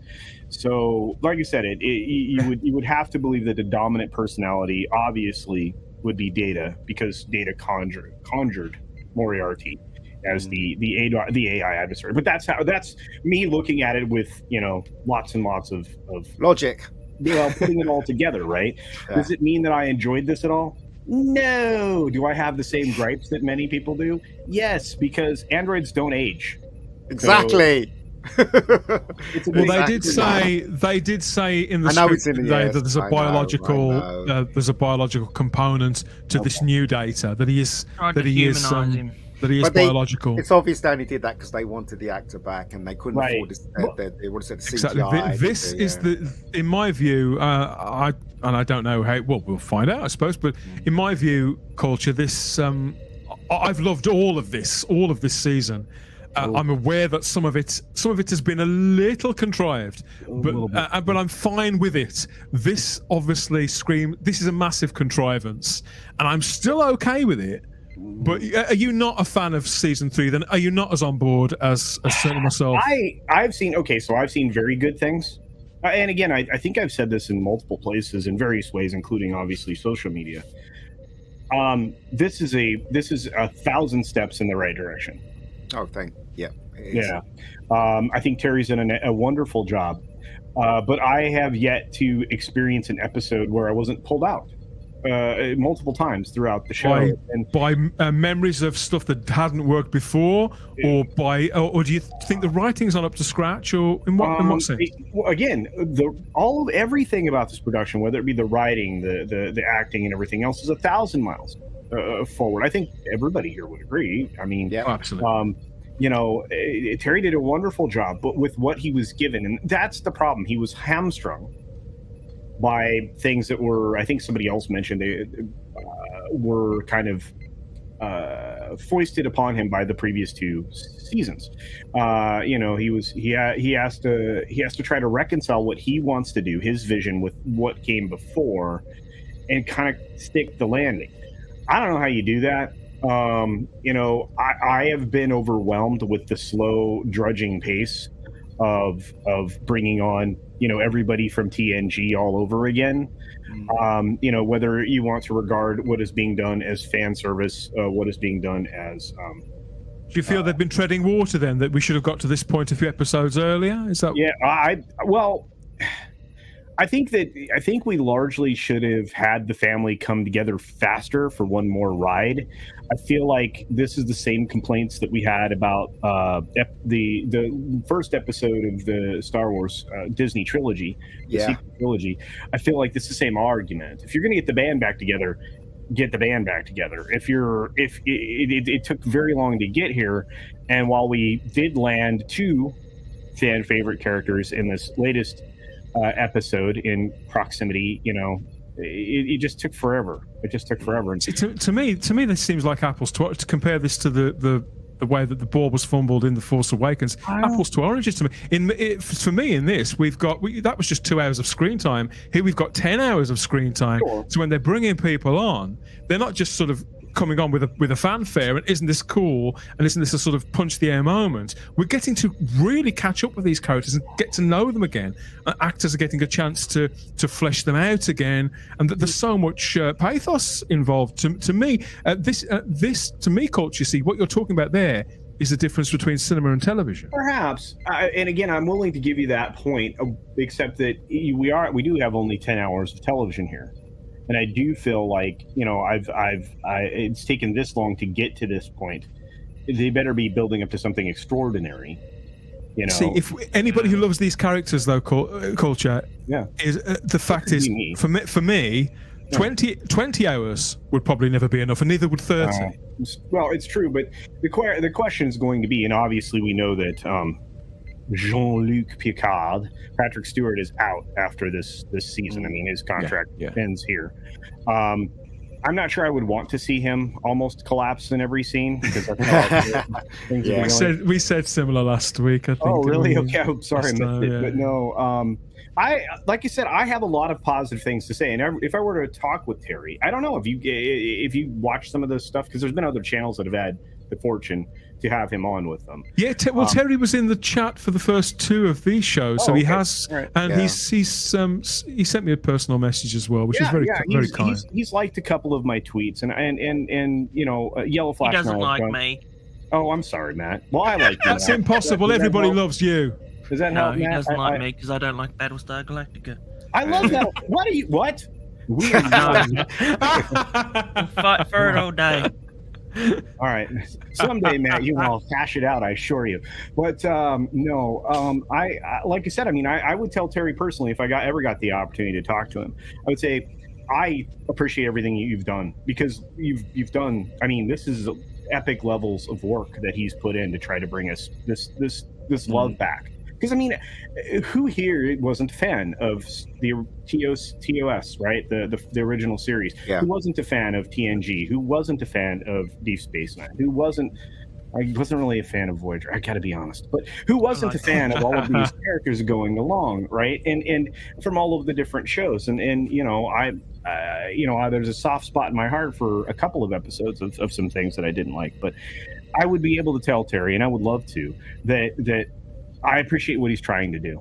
I really do. And I really honestly wish he would have been the person that was tapped for this from the very originally, beginning. Yeah. Because I don't think we would be where we are. And one last thing, and then I will shut up because I've dominated the conversation. That's all right. Okay. Culture, we get sick of listening to one another, so it's fine. Exactly. All right. Well, it's good to have you back, mate. First of all, you all have lovely voices, so I don't know how you would be sick of each other. But all right. All Americans say that our voices, we find our voices terrible. Well, there you go. Well, all right. After being afforded the opportunity to spend time with you personally, Ian, I had a lovely time hanging out with you, but cool, not long enough though. I would have spent. No, it wasn't. It wasn't. No, sorry. No, it's all right. And your family members are lovely, by the way. Thank you, sir. Thank you. Anyway, I digress. I really wish we had not been saddled again with Raffi. Do not like the character. I don't know. She's probably a brilliant actress. I mean, she's able to convince me of her character. So I haven't seen her in anything else, so I can't speak to that. I think because of she's trapped with a backstory that didn't make any sense. And she was tried in this most recent season. Dame Judi Dench would have had trouble selling some of the stuff they gave that woman to say in previous seasons. I know. I feel bad for her, to be honest with you, but she does a good job of convincing me she's that character. I'm just not a fan of that character. It has nothing to. Yeah, I feel the same. Yeah, and so trying to bring her level of import up for this season. It kind of is it's not off-putting is a strong word, strong statement. I would say I just he's kept characters in. I think he's kept that character in there to make the people who, for what God knows, whatever reason, like the previous 2 seasons of Picard, right, to actually have some continuity.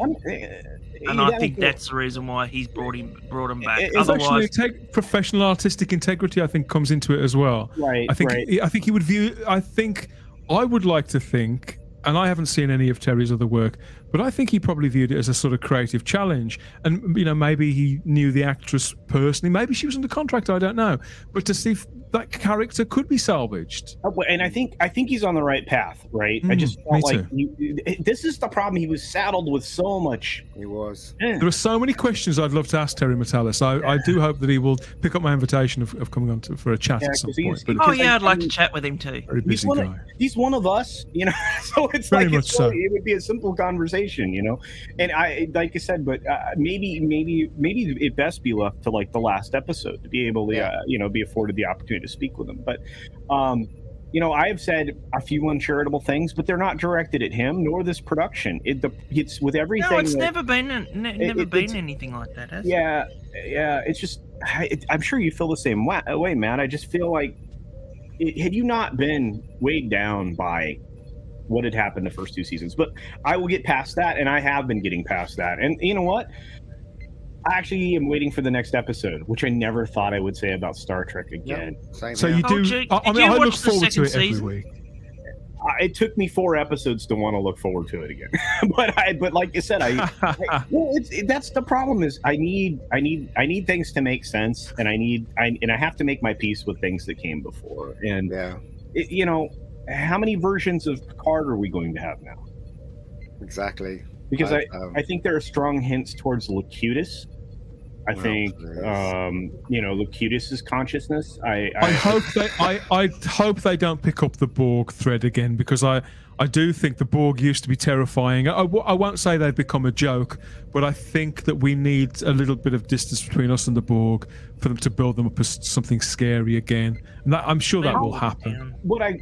Here's the thing I would love to have is to have the Borg, for some reason, be confronting an evil greater than themselves and have to align with Starfleet. If I were to write a script that would carry... They sort of did that in the last season of Picard, didn't they? But it was so badly... It was because the season had no shape. It was, in my view, it was put together by gross incompetence, and so they tried to do something like that, but it had no dramatic punch because there were so many different plates spinning at the same time. It was impossible to follow any particular story. Characters were observing situations rather than being part of them, so the consequences were never going to impact on them in any way. So we couldn't feel it. And I feel like they've spent so much of the force of the Borg that they could possibly do what you're suggesting, Culture, and go back and do a bit of a do-over with that kind of story. Yeah. I think. Well, I mean, this is ultimately why I think a lot of people are having trouble getting into this show because of what came before. I'm going to keep saying that, unfortunately, apparently, but so much of that capital was spent in the first two seasons. In many different areas, so much of that goodwill capital, that fan capital, the character capital, all at every level, so much of that was spent. There, like I said, what Terry is doing is admirable. He gambled in the foreign currency in exchange and was able to recreate some capital out of nowhere. I don't know, but. I think you're right, though. I think they could go back and dip their foot back in that pond. Like I said, if I were going to write a story going forward, I would be looking for a greater evil. I like the shapeshifter. This is the weirdest thing. I like the shapeshifters aspect of this story. Every time there's been some form of like the Starfleet compromised plot, I've always enjoyed it. A lot of this kind of reaches back into original TNG. If you're familiar with the episodes I'm referring to, where you have, something from within try to take over. I like that. It's kind of a mirror to our world right now, but I won't get deeply into that. Not to draw parallels or anything, but like I said, I like it.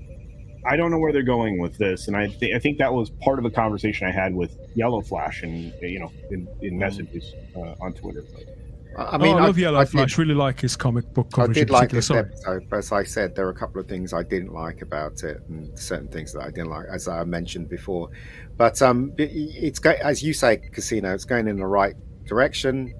I don't know what's going to happen after this is all finished. Whether they're going to ask you, Ian. Back. What's that? I was going to ask you, Ian.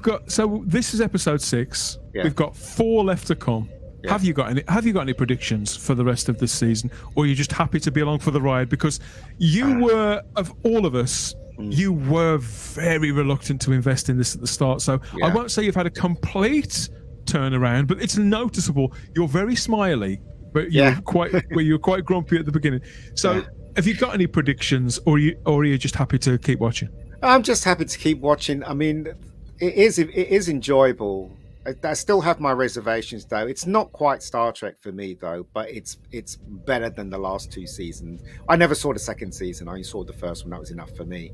If it wasn't for Terry Matalas tweeting me, I would never be watching this. I'd probably wait a whole year and then watch it. Do you know what I mean? I would never be watching this now. So, but I'm glad I'm watching it because it's very entertaining, But it's like 5 steps away from the real Star Trek, in my opinion. I'm even interested in the prospects. We've got Will Hadcroft watching on YouTube as well. The writer, Will Hadcroft, our mate, who says, will Robot Picard end up back in a flesh and blood body? It's obviously going somewhere. I've got no idea where it's going to go. His destiny could be tied to this new version of Data. I'm really excited to find out, because I think the ideas in this, they're not revolutionary, but I think they're deftly employed and used to maximum dramatic effect. I thought he died. Data. Which one? Didn't he, in season 1? Didn't they? He has died. He has died 2 or 3 times. Yeah, I mean, I've got to be honest. I watched season 1. I've watched him die twice. He died as well at the end of Nemesis, didn't he? But the stuff, all that stuff in season 1 of Picard as regards Data, hold my hands up and say I didn't understand a bloody word of any of it. I thought it was absolute total nonsense, and it's to the credit. I think that Brent Spiner went largely to work with his friend again, because out of loyalty to Patrick Stewart, and it does him good service, I suppose, that he's that loyal to a friend. But it was clearly total nonsense. Nothing could save it. We do see the return of story, wasn't it? Looked like Brokeback Starship, didn't it? We did see the return of one more face. Hide your eyes, Matt. I know she's not your favourite person in the world. I had a huge crush on her for years back in the 80s and the early 90s. Their culture, and Marina Sirtis is back. Looks like next week. No, I like her. God, I saw her. We actually locked eyes together. It was amazing. Oh, did you? Oh, okay. Well, yeah, Comic-Con one year. Yeah. Oh, yeah. You dark horse, you. So, this is the lay of the land. Riker. He's been nabbed, hasn't he? By the founders, by the Dominion, whatever, the changelings. So they've got him, but they're trying to leverage him, aren't they? Because they've also got his delectable wife, the lovely Deanna Troi there. I don't know where their daughter is. Maybe they've got her too. We'll find out when they pick that up. But this does mean. A son. Well, this is the thing about these characters. They only tell us what they need to tell us for each individual episode, and I think that's to leave themselves somewhere to go. You said, Ian, has Geordie got any more kids? Maybe. I don't know. Who knows? And I can't wait to find out. But of course, with Deanna Troi back on screen as well, this does mean that we're getting closer. So I believe that this episode that we watched, The Bounty, is the first one to have all of those names on the credits, all of those actors back as those original characters from the TNG, the original TNG, were present somewhere in that episode. And we can't be too far away, Casino, from that moment that you want, where we will get them on screen. We will get that moment that J.J. Abrams and his various cohorts over in a galaxy far, far away chose not to give us in those Star Wars films. We know it's all been shot. It's going to happen. It's got to happen. Well, where's Barclay? Barclay's missing. Come on. Where's Tasha? Bring his wig on. Exactly. Oh wow! If Tasha Yar came back, I would be thrilled. Where's Wesley? Oh, she wasn't enjoyed. Fine. No, Wesley can stay far away. He can. I think he died in an off. He has issues. Yeah, I think he died. I think he died in an off-scene thing, but not off camera. But no, I don't know. Maybe we'll get that moment. That what worries me is that there's going to be a decision that will have to be made, and someone will have to be sacrificed. If I were going to make predictions, I think that somebody will be sacrificed. I think someone's going to die, going to proper die as well. Proper die. Yeah, if I were to speculate, I believe it would be Jean-Luc Picard. I think I think Data should go a third time too. They can't kill Data again. That'd be fucking ridiculous. I wouldn't put it past Metallus. I wouldn't. They kill him a lot, and it's just I have to tell you, they killed Data again. Culture. Dorn is brilliant. Yeah, he is. And I mean, you got LaForge. I mean, you have like two of my favorite characters, on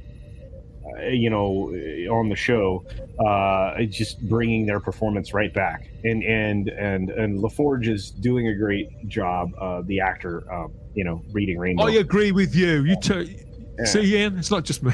Yeah, well, he is. I mean, he is an older, wiser character in his own. He's come into his own. He's steadfast and he's a patriarch, isn't he, Culture? This is the kind of man you want at the head of a family, looking after his kids, looking after his. Yeah, and I like the estranged daughter with a daughter with a good relationship with dad, rather than a bad dad trope, right? So he's got one daughter. It was nuanced, wasn't it? Yeah, also, guys. Family. Also, it's really strange to see a man in a show like this come up with a great idea and persuade 2 women to help him. And it happened in this show. It doesn't happen anymore. You are It doesn't correct. happen anymore, but it did happen in this show. Remember, Jack came up with the idea, and those 2 girls were listening to him. Let's go and do it, guys. Yeah, but I think Things there were was some mad. other things going on there too. Oh yeah, because he fancied. There's- Hey. Like I said, the only look, there's fair criticism to be made in the show, and of course, there's some overly stilted dialogue here. I mean, there's things that are eloquently stated that are over eloquent. They could be said more plainly, and at the same time, the vernacular that's being used in this show is inappropriate. And I'm not just speaking about the curse words, which I'm not a fan of. This is a subject we keep returning to as well, Too culture. modern, None of isn't it? us none of us are comfortable with it. Happy is not the right word. Comfortable is the right word. Yeah, exactly. And again, I mean, I know, once again, this is stuff that Terry was saddled with, probably. Maybe the writers had to stay somewhat in the same vein with this particular series, but there are words I just wouldn't ever expect to come out of certain characters' mouths, and there are certain sentences that align themselves too closely to what we would say now. If this is hundreds of years in the future, there's a whole lot of idioms and many other things that would not be represented in the show any longer. But they said in Star Trek 4 that they don't swear anymore. Yeah. In Star Trek 4, they actually stated it, and when we're in this century, and now they're swearing. This isn't your daddy's Star Trek anymore, though, Ian. No, it's not. It's true. We are in a different quote unquote timeline. I can't say it as fancy as you guys. Someday I'll work on my English accent. No, timeline. What? I'll hang out with Ian more or something. But no, I like you said, it's weird because unlike Star Wars, which I think is completely dead. So do I. I feel no. This is like a breath. Actually, this is like a lasting breath, I think. Or perhaps this is like being resuscitated. Maybe this is an opportunity for a second life here. Well, I heard that because of this, they're bringing back 24 with Kiefer Sutherland. So Really? I read an article.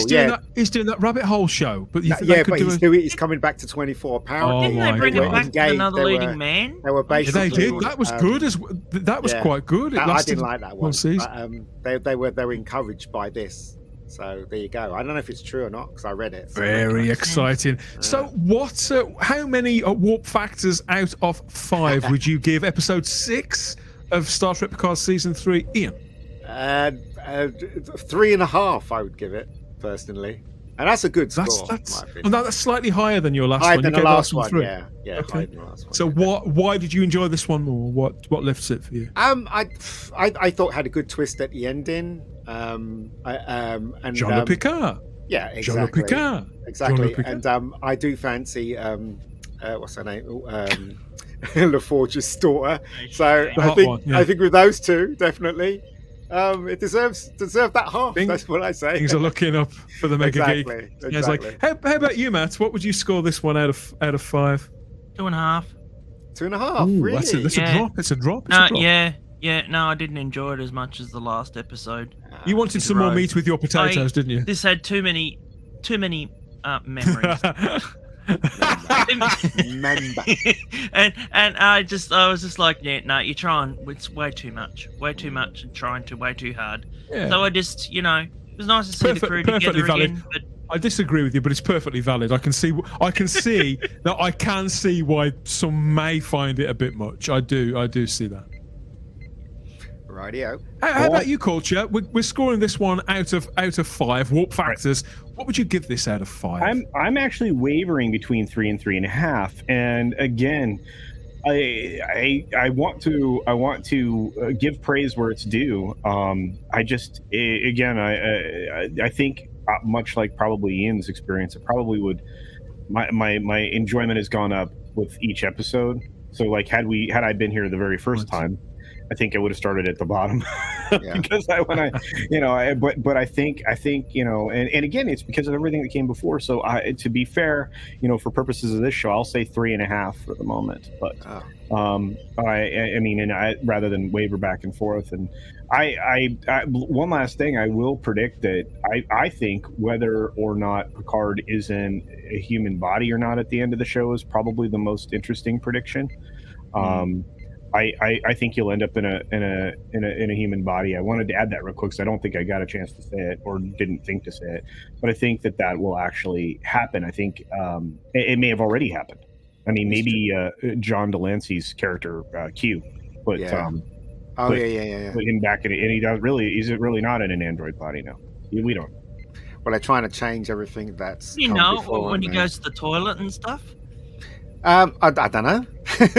Anyway, sorry. So I don't really that story strand. That story strand. I mean, I groaned at the time. I did enjoy those seasons, but it hasn't bothered me the way it's bothered other people. It's not been mentioned. I can understand what. Yeah, I just literally any nonsense that happened. Like I said about the data stuff. I did understand what they were saying about what happened with Picard, but it's so nonsensical. You just can't relate to it. You can't empathize with it at all. Next episode, whatever that was, just do some more. Show me some phasers, do some more. Well, it hasn't become of any use, has it? It's not like he's had to plug himself into the ship or anything like that. Yeah, and it's not like he's a lot more fitter either, isn't it? He's the same, he's the same old man. Put him in an old body. It's just ridiculous. Well, there you go. Anyway. Yeah, so let us know what you think. You've heard the scores from us for the bounty for episode 6 there of Star Trek Picard season 3. Let us know what you think of it all in the comments section. Where do you sit with this? Did this really please you, or did you find it a little too much the way that Matt did? I didn't give you my score. I'd give this a full 5 out of 5. I unashamedly adored this thing. It had everything for me. I loved all the callbacks, all the moments, all the touchstones, all the ships, and all the characters. And for me, the drama, the character-based drama, was a level up from everything that we've had so far across the board. And that's saying something in what I view as a high-quality show. Easily the highlight of my TV watching, not just at the moment, but of the whole of 2023 so far. We've got 4 left. Yeah, 4 left in this 10-episode run, and we'll be covering it all here in the Warp Drive on the Spacebook Live. And just so don't miss that. It continues on Thursday for the people on the other side of the Atlantic, with where Culture Casino there is. So that comes on Thursday on Paramount Plus. So that means I've got to spend like 24 hours making sure I don't scroll too much social media and get it spoilt for me, because it doesn't drop until Friday here in Britain on Amazon Prime and other international locations. I'm so glad I missed the Roe reveal, because a lot of people were putting up things about Roe. And I'm so glad I somehow missed it, because I got it was actually good to get a surprise for once. Who knows what's coming next in the 7th episode? But as always, I'm counting the days. Let us know what you think in the comments section.